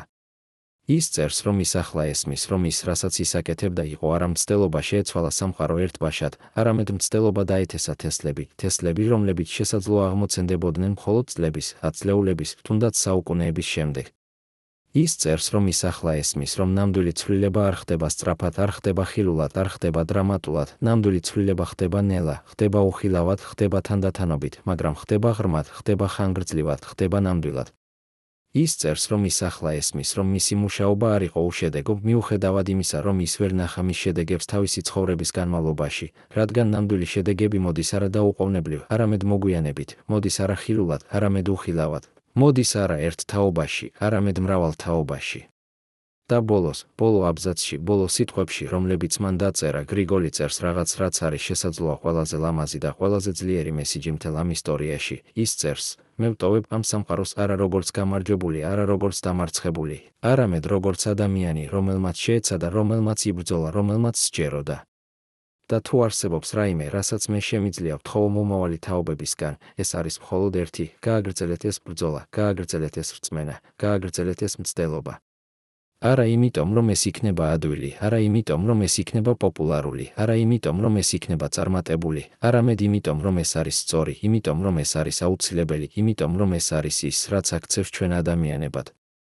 და როდესაც კითხულობ ამ ბოლო სიტყვებს, როდესაც კითხულობ ამ ბოლო მესიჯს, როდესაც კითხულობ ამ ბოლო ანდერტს, შენ ვერ შეიკავებ ცრემლებს, რადგან შენ ხედავ ადამიანს, რომელიც მიუხედავად ყველა მისი ტკივილისა, ყველა მისი წარუმატებლობისა, ყველა მისი სასოწარკვეთისა არ დაკარგა. რწმენა არ დაკარგა იმედი, არ დაკარგა გადაწყვეტილება. შენ ხედავ ადამიანს, რომელმაც გააგრძელა ბრძოლა ბოლომდე, რომელმაც შეინარჩუნა ერთგულება თავისი იდეალების მიმართ ბოლომდე, რომელმაც სჯეროდა თავისი ხედვის ბოლომდე. და შენ იწყებ კითხვას, ვართ თუ არა ჩვენ დღევანდელი თაობა, ღირსები ამ მემკვიდრეობისა? ვაგრძელებთ თუ არა ჩვენ ამ ბრძოლას? ვინარჩუნებთ თუ არა ჩვენ ამ რწმენას? ვასრულებთ თუ არა ჩვენ ამ მისიას? თუ ჩვენც ისევე როგორც იმ ადამიანებმა, რომლებმაც უარი თქვეს გრიგოლზე მის ბოლო სუფრაზე, ვირჩევთ უფრო ადვილ გზას, უფრო პოპულარულ გზას, უფრო ეფექტურ გზას, რომელიც შესაძლოა მოგცემს სწრაფ შედეგებს, მაგრამ რომელიც დაკარგავს იმას, რაც ყველაზე მნიშვნელოვანია, დაკარგავს ჩვენს ადამიანურობას, ჩვენს თანაგრძნობას, ჩვენს უნარს ვიხოთ ერთად, მიუხედავად ყველა ჩვენი განსხვავებისა. პირველად 25 წლის განმავლობაში ადამიანი, რომელიც იყო გრიგოლ ორბელიანის პირადი მდივანი მისი ცხოვრების ბოლო 10 წლის განმავლობაში, თანახმა გახდა ისაუბროს კამერების წინაშე და გაგვიზიაროს ის, რასაც მან ნახა იმ ბოლო დღეებში, იმ ბოლო საათებში, იმ ბოლო წუთებში, როდესაც გრიგოლის ცხოვრების ისტორია მიაღწევდა თავის დასასრულს. ის, რასაც ის გვიამბობს, არის ისტორია არა სიკვდილის შესახებ, არამედ ცხოვრების შესახებ, არა დასასრულის შესახებ, არამედ დასაწყისის შესახებ, არა წარუმატებლობის შესახებ, არამედ გამარჯვების შესახებ, გამარჯვების, რომელიც არ იყო ხილული მაშინ, მაგრამ რომელიც გახდა ხილული მოგვიანებით, გამარჯვების, რომელიც არ იყო აღიარებული მაშინ, მაგრამ რომელიც გახდა აღიარებული მოგვიანებით, გამარჯვების, რომელიც არ იყო გაგებული მაშინ, მაგრამ რომელიც გახდა გაგებული მოგვიანებით.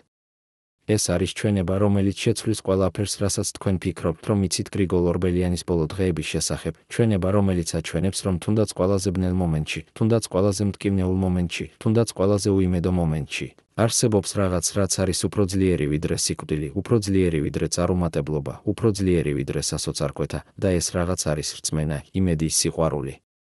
1874 წლის ივლისის 36 დღეს, როდესაც თბილისი ცხოვრობდა თავის ჩვეულებრივ რიტმში, როდესაც ადამიანები დადიოდნენ ქუჩებში, არ იცოდნენ, რომ ერთ-ერთი მათგანი, ადამიანი, რომელიც შეცვალა მათი ცხოვრება უფრო მეტად ვიდრე ისინი ოდესმე გაიგებდნენ, ატარებდა თავის ბოლო საათებს ამ დედამიწაზე. გრიგოლ ორბელიანი იწვა თავის საწოლში, თავის პატარა ოთახში, გარშემორტყმული იმ რამდენიმე ადამიანით, რომლებიც დარჩნენ მასთან ბოლომდე. მისი პირადი ექიმი, მისი პირადი მდივანი, მისი ორი ძველი მეგობარი, რომლებიც იცნობდნენ მას ჯერ კიდევ ბავშვობიდან. ის იყო ძალიან სუსტი, ძალიან დაღლილი, ძალიან ფერმკრთალი, მაგრამ მისი თვალები, ის თვალები, რომლებმაც ნახეს ისეთი ბევრი, რომლებმაც იცოდნენ ისეთი ბევრი, რომლებმაც გაიგეს ისეთი ბევრი, ჯერ კიდევ ანათებდნენ, ჯერ კიდევ ცოცხლობდნენ, ჯერ კიდევ ეძებდნენ რაღაცას. მისმა პირადმა მდივანმა, რომელიც იყო მასთან იმ ბოლო საათებში, იხსენებს, რომ გრიგოლი ცდილობდა ესაუბრა, ცდილობდა რაღაცის თქმა, მაგრამ მისი ხმა იყო ძალიან სუსტი, ძალიან ძლივს გასაგონი. ისინი უახლოვდებოდნენ მას, უსმენდნენ მას ყურადღებით, ცდილობდნენ გაეგოთ, რას ამბობდა ის. და ის, რასაც ის ამბობდა, იყო არა ის, რასაც ისინი ელოდნენ. ის არ ლაპარაკობდა თავის ტკივილზე, არ ლაპარაკობდა თავის შიშზე, არ ლაპარაკობდა თავის სინანულზე. ის ლაპარაკობდა რაღაც სხვაზე, ის ლაპარაკობდა იმ ადამიანებზე, რომლებიც დადიოდნენ მის სუფრებზე, იმ საუბრებზე, რომლებიც მოხდა იმ სუფრებზე, იმ კავშირებზე, რომლებიც შეიქმნა იმ სუფრებზე. ის ლაპარაკობდა იმაზე, თუ როგორ ხედავდა ის ადამიანების სახეებს, როდესაც ისინი იცვლებოდნენ, როდესაც ისინი ხსნიდნენ თავიანთ გულებს, როდესაც ისინი აღმოაჩენდნენ ერთმანეთში არა მტრებს, არამედ ადამიანებს. ის ლაპარაკობდა იმაზე, თუ როგორ იყო ეს მისი ყველაზე დიდი სიხარული, მისი ყველაზე დიდი ბედნიერება, მისი ყველაზე დიდი დაჯილდოება.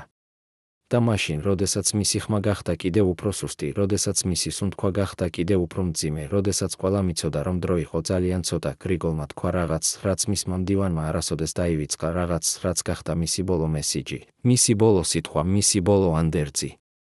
მან თქვა ძლივს გასაგონი ხმით, მაგრამ ნათლად, ძალიან ნათლად, არ ვინანებ არაფერს. არც ერთ არჩევანს, არც ერთ გადაწყვეტილებას, არც ერთ მოქმედებას. რადგან მე ვიცოდი, რას ვაკეთებდი. მე ვიცოდი, რატომ ვაკეთებდი. მე ვიცოდი, ვისთვის ვაკეთებდი. და თუ მე მომეცა შესაძლებლობა დაუბრუნებულიყავი და დამეწყო ყველაფერი თავიდან, მე გავაკეთებდი ზუსტად იგივეს, ზუსტად იმავე გზით, ზუსტად იმავე მიზეზით. ეს იყო სიტყვები, რომლებმაც შეცვალა ყველაფერი იმ ადამიანებისთვის, რომლებიც იყვნენ იქ იმ ოთახში, რადგან ისინი ელოდნენ სინანულს, ელოდნენ ეჭვს, ელოდნენ სასოწარკვეთას. მაგრამ ის, რასაც ისინი ისმინეს, იყო რაღაც სრულიად განსხვავებული. ისინი ისმინეს დარწმუნებას, ისმინეს მშვიდობას, ისმინეს მიღებას. ისინი ისმინეს ადამიანს, რომელიც იყო მშვიდი თავის არჩევანთან, მშვიდი თავის გზასთან, მშვიდი თავის ცხოვრებასთან. და ეს იყო რაღაც, რაც იყო ერთდროულად ძლიერი და ლამაზი, შთამაგონებელი და მშვიდი, ტრაგიკული და ტრიუმფალური. მისმა ექიმმა, რომელიც აკვირდებოდა მის ფიზიკურ მდგომარეობას, ამბობს, რომ იმ ბოლო საათებში, იმ ბოლო წუთებში რაღაც საოცარი მოხდა. გრიგოლის სახე, რომელიც იყო ფერმკრთალი და დაძაბული, ნელ-ნელა დაისვენა, გახდა მშვიდი, გახდა თითქმის ლამაზი. მისი სუნთქვა, რომელიც იყო მძიმე და არარეგულარული, გახდა უფრო რეგულარული, უფრო მშვიდი, უფრო ჰარმონიული. მისი თვალები, რომლებიც ეძებდნენ რაღაცას, თითქოს იპოვეს ის, რასაც ეძებდნენ, იპოვეს მშვიდობა, იპოვეს მიღება, იპოვეს გაგება.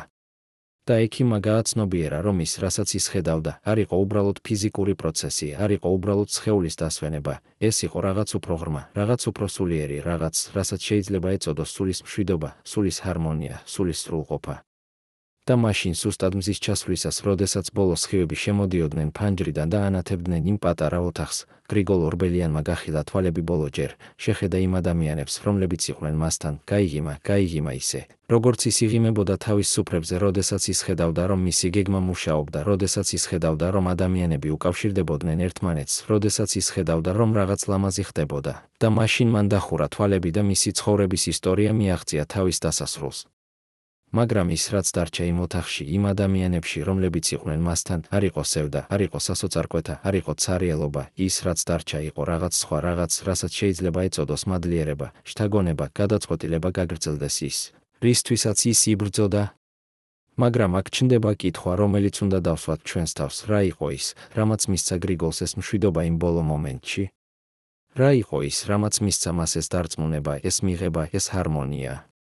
იყო თუ არა ეს უბრალოდ თვითმოტყუება, თვითდამშვიდება, თვითგამართლება? თუ იყო ეს რაღაც უფრო ღრმა, რაღაც უფრო ნამდვილი, რაღაც, რაც მოდიოდა არა გონებიდან, არამედ გულიდან, არა ლოგიკიდან, არამედ რწმენიდან, არა გაანგარიშებიდან, არამედ ინტუიციიდან.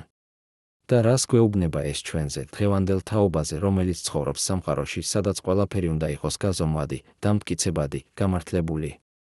წარმოიდგინეთ საიდუმლო შეხვედრა, რომელიც მოხდა ზუსტად ერთი კვირით გრიგოლ ორბელიანის ცხოვრების ისტორიის დასასრულის შემდეგ, შეხვედრა, რომელზეც შეიკრიბნენ ის 12 ადამიანი, რომლებმაც ერთი წლით ადრე მიიღეს გადაწყვეტილება, რომ გრიგოლის დრო გასულა, რომ მისი გზა აღარ მუშაობდა, რომ მან უნდა გადადგას გვერდზე.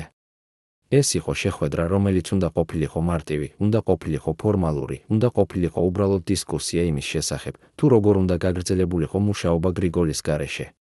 მაგრამ ის, რაც რეალურად მოხდა იმ შეხვედრაზე, იყო რაღაც სრულიად განსხვავებული, რაღაც, რაც არავინ ელოდა, რაღაც, რამაც შეცვალა ყველაფერი იმ ადამიანებისთვის, რომლებიც იყვნენ იქ. ეს იყო შეხვედრა, რომელზეც მოხდა არა დისკუსია, არამედ აღიარება, არა გეგმების შედგენა, არამედ ანგარიშის მიცემა, არა მომავლის განხილვა, არამედ წარსულის გადაფასება. რა მოხდა იმ შეხვედრაზე? რა აღმოაჩინეს იმ ადამიანებმა? და რატომ 30 წლის შემდეგ ისინი ჯერ კიდევ ვერ საუბრობენ ამაზე ღიად, ვერ ხსნიან იმ საიდუმლოებას, რომელიც გაიგეს იმ დღეს? იმ შეხვედრაზე, რომელიც გაიმართა ერთ-ერთი მათგანის სახლში, დახურულ ოთახში, სადაც არავინ შეეძლო მოესმინა მათი საუბარი, 12 ადამიანმა დაიწყეს დისკუსია იმის შესახებ, თუ როგორ უნდა გაგრძელებულიყო მუშაობა. მაგრამ ძალიან სწრაფად, ძალიან მალე დისკუსია წავიდა სხვა მიმართულებით, ის წავიდა არა მომავლისკენ, არამედ წარსულისკენ, არა გეგმებისკენ, არამედ მოგონებებისკენ, არა იმისკენ, რაც უნდა გაკეთებულიყო, არამედ იმისკენ, რაც უკვე გაკეთდა. და ნელ-ნელა, თანდათანობით, რაღაც დაიწყო ხდომა, რაღაც, რაც იყო ერთდროულად მტკივნეული და განმანთავისუფლებელი, საშიში და აუცილებელი, რთული და მარტივი. ადამიანები დაიწყეს საუბარი იმაზე, რასაც ისინი ნამდვილად გრძნობდნენ, რასაც ისინი ნამდვილად ფიქრობდნენ, რასაც ისინი ნამდვილად ესმოდათ. პირველმა, ვინც ისაუბრა, იყო ის ადამიანი, რომელიც იყო გრიგოლის პირადი ექიმი, იგივე ადამიანი, რომელიც იყო მასთან მის ბოლო საათებში.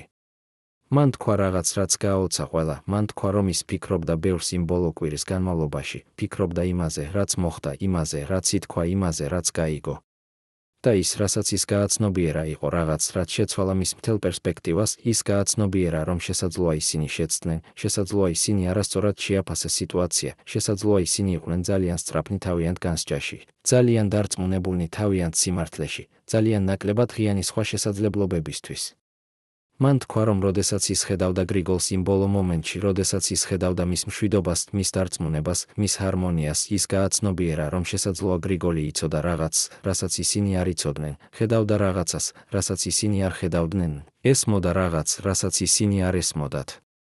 მეორემ, ვინც ისაუბრა, იყო ის ადამიანი, რომელიც იყო გრიგოლის კავშირი ახალგაზრდა თაობასთან, იგივე ადამიანი, რომელიც ამბობდა, რომ ახალგაზრდები აღარ ესმოდათ გრიგოლის ენა, აღარ აფასებდნენ მის მეთოდებს. მან თქვა რაღაც, რაც იყო კიდევ უფრო გასაოცარი. მან თქვა, რომ იმ ბოლო კვირის განმავლობაში, როდესაც ამბავი გრიგოლის ცხოვრების ისტორიის დასასრულის შესახებ გავრცელდა, მოხდა რაღაც, რასაც ის არ ელოდა, მოხდა რაღაც, რაც აჩვენა, რომ შესაძლოა ის შეცდა. შესაძლოა ის არასწორად გაიგო ახალგაზრდების დამოკიდებულება. მან თქვა, რომ ათობით, შესაძლოა ასობით ახალგაზრდა ადამიანი მოვიდა გრიგოლის სახლთან, მოვიდა არა იმიტომ, რომ ისინი იყვნენ ვალდებულნი, არა იმიტომ, რომ ისინი იყვნენ მოწვეულნი, არამედ იმიტომ, რომ ისინი სურდათ, იმიტომ, რომ ისინი გრძნობდნენ, რომ უნდა მოსულიყვნენ, იმიტომ, რომ ისინი აფასებდნენ იმას, რასაც გრიგოლი აკეთებდა, მიუხედავად იმისა, რომ ისინი არ ყოფილან მის სუფრებზე, მიუხედავად იმისა, რომ ისინი არ ყოფილან მის თანამედროვეები.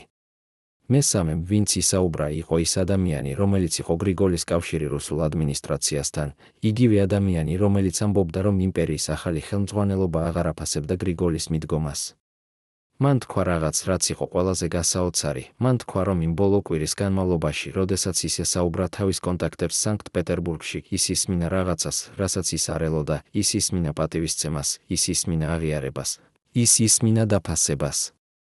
მან თქვა, რომ თუნდაც ის ადამიანები, რომლებიც ადრე აკრიტიკებდნენ გრიგოლს, რომლებიც ამბობდნენ, რომ ის იყო ძალიან რბილი, ძალიან იდეალისტური, ძალიან ნაიური, ახლა ამბობდნენ რაღაც სხვას, ისინი ამბობდნენ, რომ გრიგოლი იყო ადამიანი, რომელიც ესმოდა რაღაც, რასაც ისინი არ ესმოდათ, ხედავდა რაღაცას, რასაც ისინი არ ხედავდნენ, იცოდა რაღაცას, რასაც ისინი არ იცოდნენ. და ერთის მერე მეორე, ყველა იმ 12 ადამიანიდან, რომლებიც იყვნენ იმ შეხვედრაზე, დაიწყა საუბარი იმაზე, რაც მათ ნამდვილად გრძნობდნენ, და ის, რასაც ისინი გრძნობდნენ, იყო რაღაც, რაც იყო ერთდროულად მტკივნეული და განმანთავისუფლებელი, საშიში და აუცილებელი. ისინი გრძნობდნენ, რომ შესაძლოა ისინი შეცდნენ, შესაძლოა ისინი იყვნენ ძალიან სწრაფნი თავიანთ განსჯაში, შესაძლოა ისინი არ გაიგეს ის, რასაც გრიგოლი ცდილობდა გაეკეთებინა. ისინი გრძნობდნენ, რომ შესაძლოა გრიგოლის გზა დიალოგის, თანამშრომლობის, თანდათანობითი ცვლილებების გზა, არ იყო მარტივად ძველი გზა, რომელიც აღარ მუშაობდა, შესაძლოა ეს იყო გზა, რომელიც იყო ყოველთვის რელევანტური, ყოველთვის აუცილებელი, ყოველთვის მნიშვნელოვანი, მიუხედავად იმისა, თუ რა დრო იყო, რა სიტუაცია იყო, რა გამოწვევები იყო. და მაშინ, როდესაც ყველამ ისაუბრა, როდესაც ყველამ გამოთქვა თავისი აზრი, თავისი გრძნობა, თავისი გაგება, დამდგარ იყო სიჩუმე, რომელიც იყო სავსე ემოციით, სავსე გაგებით, სავსე აღიარებით. და მაშინ ერთ-ერთმა მათგანმა, ყველაზე ხანდაზმულმა ადამიანმა, რომელიც იყო გრიგოლის მეგობარი ჯერ კიდევ ბავშვობიდან, თქვა რაღაც, რაც გახდა გადამწყვეტი, მან თქვა, რომ ისინი უნდა გააკეთონ რაღაც, რაც იყო ერთდროულად მარტივი და რთული, აშკარა და საშიში. მან თქვა, რომ ისინი უნდა აღიარონ, რომ ისინი შეცდნენ, რომ ისინი არასწორად შეაფასეს სიტუაცია, რომ ისინი არ გაიგეს ის, რასაც გრიგოლი ცდილობდა გაეკეთებინა. მან თქვა, რომ ისინი უნდა გააგრძელონ გრიგოლის საქმე, არა იმიტომ, რომ ისინი იყვნენ ვალდებულნი, არა იმიტომ, რომ ისინი იყვნენ მოწვეულნი, არამედ იმიტომ, რომ ისინი ესმოდათ ახლა, რომ ეს იყო სწორი, რომ ეს იყო აუცილებელი, რომ ეს იყო ის, რაც უნდა გაკეთებულიყო. და ისინი გადაწყვიტეს რაღაც, რაც იყო ერთდროულად მარტივი და რთული, აშკარა და საშიში. ისინი გადაწყვიტეს, რომ ისინი გააგრძელებდნენ გრიგოლის საქმეს, მაგრამ არა ისე, როგორც ისინი ფიქრობდნენ ადრე, არა ცვლილებით, არა მოდიფიკაციით, არა გაუმჯობესებით. ისინი გადაწყვიტეს, რომ ისინი გააგრძელებდნენ მას ზუსტად ისე, როგორც გრიგოლი აკეთებდა, გააგრძელებდნენ სუფრების მოწყობას, ტოსტების წარმოთქმას, ადამიანების დაკავშირებას ერთმანეთთან. ისინი გადაწყვიტეს, რომ ისინი გააკეთებდნენ ამას არა იმიტომ, რომ ეს იყო ადვილი, არა იმიტომ, რომ ეს იყო პოპულარული, არა იმიტომ, რომ ეს იყო ეფექტური, ჩვეულებრივი გაგებით, არამედ იმიტომ, რომ ეს იყო სწორი, იმიტომ, რომ ეს იყო აუცილებელი, იმიტომ, რომ ეს იყო ის, რაც აქცევდა მათ ადამიანებად, რაც აქცევდა მათ ღირსეულებად იმ მემკვიდრეობისა, რომელიც გრიგოლმა დატოვა. მაგრამ აქ ჩნდება კითხვა, რომელიც არის შესაძლოა ყველაზე მნიშვნელოვანი კითხვა ამ მთელ ისტორიაში, იყო თუ არა ეს აღიარება ნამდვილი. იყო თუ არა ეს გადაწყვეტილება გულწრფელი. თუ იყო ეს უბრალოდ გამართლება, რაციონალიზაცია, მცდელობა შეენარჩუნებინათ თავიანთი პოზიცია, თავიანთი გავლენა, თავიანთი ძალაუფლება. ეს არის კითხვა, რომელზეც თქვენ უნდა იფიქროთ, როდესაც ისმენთ ამ ისტორიას და შესაძლოა პასუხი არ არის ისეთი მარტივი, როგორც ჩანს. წარმოიდგინეთ დღევანდელი თბილისი, დღევანდელი საქართველო, დღევანდელი კავკასია, რეგიონი, რომელიც ჯერ კიდევ ცხოვრობს კონფლიქტებში, ჯერ კიდევ ებრძვის თავის დემონებს, ჯერ კიდევ ეძებს თავის გზას. და ახლა წარმოიდგინეთ, რომ არსებობს ადამიანები, რომლებიც ცხოვრობენ ამ რეგიონში, რომლებიც მუშაობენ ამ რეგიონში, რომლებიც ცდილობენ შეცვალონ ეს რეგიონი და რომლებიც აკეთებენ ამას არა ძალით, არა ძალადობით, არა დაპირისპირებით, არამედ დიალოგით, თანამშრომლობით, ჰარმონიით. წარმოიდგინეთ, რომ ეს ადამიანები არიან გრიგოლ ორბელიანის მემკვიდრეები, არა სისხლით, არა გვარით, არამედ სულით, იდეებით, მეთოდებით.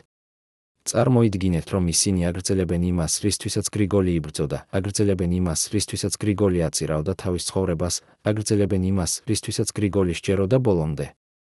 ვინ არიან ეს ადამიანები? რას აკეთებენ ისინი? და რატომ არიან ისინი ისეთი მნიშვნელოვანი დღევანდელ სამყაროში, რომელიც ხშირად ჩანს ძალიან ბნელი, ძალიან ძალადობრივი, ძალიან უიმედო? დღეს, ასზე მეტი წლის შემდეგ გრიგოლ ორბელიანის ცხოვრების ისტორიის დასასრულიდან, თბილისში, ბაქოში, ერევანში, სხვა ქალაქებში, კავკასიაში, არსებობენ ადამიანები, რომლებიც აგრძელებენ მის ტრადიციას, ადამიანები, რომლებიც აწყობენ სუფრებს.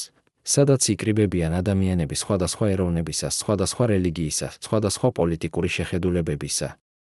ეს არიან სუფრები, სადაც ადამიანები საუბრობენ არა როგორც წარმომადგენლები თავიანთი ჯგუფებისა, არამედ როგორც ადამიანები, სადაც ისინი უზიარებენ თავიანთ ისტორიებს, თავიანთ შიშებს, თავიანთ იმედებს, სადაც ისინი აღმოაჩენენ ერთმანეთში არა მტრებს, არამედ ადამიანებს. ეს არიან სუფრები, რომლებიც არ არიან ცნობილი, არ არიან პოპულარული, არ არიან აღიარებული ოფიციალურად, მაგრამ რომლებიც არიან რეალური, არიან ძლიერი, არიან გავლენიანი. ერთ-ერთი ამ ადამიანებიდან, ახალგაზრდა ქართველი ქალი, რომელიც აწყობს ასეთ სუფრებს თბილისში, ამბობს, რომ როდესაც მან პირველად გაიგო გრიგოლ ორბელიანის ისტორია, როდესაც მან პირველად წაიკითხა მისი ბიოგრაფია, მისი წერილები, მისი ჩანაწერები, მან იგრძნო რაღაც, რაც შეიძლება ეწოდოს ამოცნობა, მან იგრძნო, რომ ის, რასაც გრიგოლი აკეთებდა, იყოს უსტად ის, რასაც ის თავად სურდა გაეკეთებინა, იყოს უსტად ის, რაც მას მიაჩნდა სწორად, იყოს უსტად ის, რაც მას მიაჩნდა აუცილებლად. მან თქვა, რომ მან დაიწყო ასეთი სუფრების მოწყობა არა იმიტომ, რომ ის სურდა იყოს ცნობილი, არა იმიტომ, რომ ის სურდა იყოს პოპულარული, არა იმიტომ, რომ ის სურდა იყოს წარმატებული, არამედ იმიტომ, რომ ის გრძნობდა, რომ ეს იყო ის, რაც უნდა გაკეთებულიყო, რომ ეს იყო ის, რაც იყო სწორი, რომ ეს იყო ის, რაც იყო აუცილებელი. მან თქვა, რომ მისი პირველი სუფრა იყო პატარა, იყო მარტივი, იყო თითქმის უხერხული, მოვიდა მხოლოდ 8 ადამიანი, ისინი იჯდნენ დაძაბულად, ისინი არ იცოდნენ რას ელოდნენ, ისინი არ იცოდნენ რას აკეთებდნენ იქ. მაგრამ ნელ-ნელა, თანდათანობით რაღაც დაიწყო ხდომა, იგივე რაღაც, რაც ხდებოდა გრიგოლის სუფრებზე 100 წლის წინ. ადამიანები დაიწყეს საუბარი, დაიწყეს გაზიარება, დაიწყეს ერთმანეთის მოსმენა. და ბოლოს, როდესაც ყველა წავიდა, როდესაც ის დარჩა მარტო, მან იგრძნო რაღაც, რაც იყო ერთდროულად დაღლილობა და ენერგია, ცარიელობა და სისავსე, წევდა და სიხარული. მან იგრძნო, რომ რაღაც მოხდა, რაღაც, რაც იყო მნიშვნელოვანი, რაღაც, რაც იყო ღირებული, რაღაც, რაც იყო ნამდვილი. და ის გააგრძელა სუფრების მოწყობა, თვეში ერთხელ, თვეში ორჯერ, ზოგჯერ უფრო ხშირად. და ნელ-ნელა, თანდათანობით, რაღაც დაიწყო ხდომა, დაიწყო ქსელის შექმნა, ქსელი ადამიანებისა, რომლებიც დადიოდნენ ამ სუფრებზე, რომლებიც იზიარებდნენ ამ ხედვას, რომლებიც სჯეროდათ ამ ფილოსოფიას. ეს იყო ქსელი, რომელიც არ იყო ორგანიზებული, არ იყო ფორმალური, არ იყო ხილული, მაგრამ რომელიც იყო რეალური, იყო ძლიერი, იყო გავლენიანი. ეს იყო ქსელი, რომელიც აკავშირებდა ადამიანებს არა მხოლოდ თბილისში, არამედ ბაქოში, ერევანში, სხვა ქალაქებში, კავკასიაში. ეს იყო ქსელი, რომელიც იყო გრიგოლ ორბელიანის მემკვიდრეობა, მისი ყველაზე დიდი მიღწევა, მისი ყველაზე დიდი წვლილი. მაგრამ ეს ქალი არ არის მარტო, არსებობენ ათობით, შესაძლოა ასობით სხვა ადამიანები, რომლებიც აკეთებენ იგივეს, რომლებიც აგრძელებენ იგივე ტრადიციას, რომლებიც იბრძვიან იგივე ბრძოლას. ისინი არიან ადამიანები, რომლებიც არ არიან ცნობილი, არ არიან პოპულარული, არ არიან აღიარებული, მაგრამ რომლებიც არიან რეალური, არიან ძლიერი, არიან მნიშვნელოვანი. ისინი არიან ადამიანები, რომლებიც აჩვენებენ, რომ გრიგოლის გზა დიალოგის, თანამშრომლობის, ჰარმონიის არ არის მარტივად ძველი გზა, რომელიც აღარ მუშაობს, ეს არის გზა, რომელიც არის ყოველთვის რელევანტური, ყოველთვის აუცილებელი, ყოველთვის მნიშვნელოვანი. და აქ ჩნდება კითხვა, რომელიც არის შესაძლოა ყველაზე მნიშვნელოვანი კითხვა ამ მთელ ისტორიაში. რას ვაკეთებთ ჩვენ, დღევანდელი თაობა, ამ მემკვიდრეობით? ვაგრძელებთ თუ არა ჩვენ ამ ბრძოლას? ვინარჩუნებთ თუ არა ჩვენ ამ რწმენას? ვასრულებთ თუ არა ჩვენ ამ მისიას? თუ ჩვენ ვირჩევთ უფრო ადვილ გზას, უფრო პოპულარულ გზას, უფრო ეფექტურ გზას, რომელიც შესაძლოა მოგცემს სწრაფ შედეგებს, მაგრამ რომელიც დაკარგავს იმას, რაც ყველაზე მნიშვნელოვანია. 1874 წლის ივლისის 36 დღეს, როდესაც გრიგოლ ორბელიანის ცხოვრების ისტორია მიაღწია თავის დასასრულს, დასრულდა ერთი თავი, მაგრამ დაიწყო სხვა თავი, რომელიც გრძელდება დღემდე, თავი, რომელიც შესაძლოა გაგრძელდება კიდევ ბევრი წლის განმავლობაში. მისი ცხოვრების ისტორიის დასასრულის შემდეგ მისი უახლოესმა წრემ, იმ 12 ადამიანმა, რომლებმაც ერთხელ ეჩვობდნენ მის გზაში, გააგრძელეს მისი საქმე, გააგრძელეს სუფრების მოწყობა, ტოსტების წარმოთქმა, ადამიანების დაკავშირება ერთმანეთთან. ისინი გააკეთეს ეს არა იმიტომ, რომ ეს იყო ადვილი, არა იმიტომ, რომ ეს იყო პოპულარული, არამედ იმიტომ, რომ ისინი ესმოდათ ახლა, რომ ეს იყო სწორი, რომ ეს იყო აუცილებელი, რომ ეს იყო ის, რაც აქცევდა მათ ღირსეულებად იმ მემკვიდრეობისა, რომელიც გრიგოლმა დატოვა. წლები გავიდა, 10 წლეულები გავიდა, საუკუნე გავიდა და კავკასია შეიცვალა ბევრჯერ, შეიცვალა დრამატულად. მოვიდნენ ახალი იმპერიები, წავიდნენ ძველი იმპერიები, მოვიდნენ ახალი იდეოლოგიები, წავიდნენ ძველი იდეოლოგიები, მოვიდნენ ახალი კონფლიქტები, წავიდნენ ძველი კონფლიქტები. მაგრამ რაღაც დარჩა ის ქსელი, ის უხილავი ქსელი ადამიანებისა, რომლებიც სჯეროდათ დიალოგის, თანამშრომლობის, ჰარმონიის. დარჩა ის ტრადიცია სუფრის, ტოსტის, ადამიანური კავშირის. დარჩა ის ხედვა სამყაროსი, სადაც ადამიანები შეუძლიათ იყვნენ ერთად, მიუხედავად ყველა მათი განსხვავებისა. დღეს, 100 მეტი წლის შემდეგ, გრიგოლ ორბელიანის სახელი არ არის ისეთი ცნობილი, როგორც უნდა იყოს, მისი ისტორია არ არის ისეთი პოპულარული, როგორც უნდა იყოს, მისი მემკვიდრეობა არ არის ისეთი აღიარებული, როგორც უნდა იყოს. მაგრამ მისი გავლენა არის რეალური, არის ძლიერი, არის ღრმა, მისი გავლენა არის იმათობით, შესაძლოა ასობით ადამიანში, რომლებიც აგრძელებენ მის ტრადიციას, რომლებიც იბრძვიან მის ბრძოლას, რომლებიც სჯერათ მის რწმენას.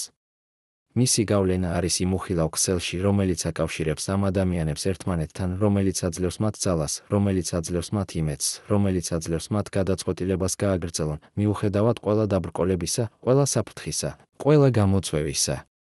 მაგრამ რჩება კითხვები, რომლებზეც ჩვენ არ გვაქვს პასუხები, კითხვები, რომლებზეც შესაძლოა არასოდეს გვექნება პასუხები.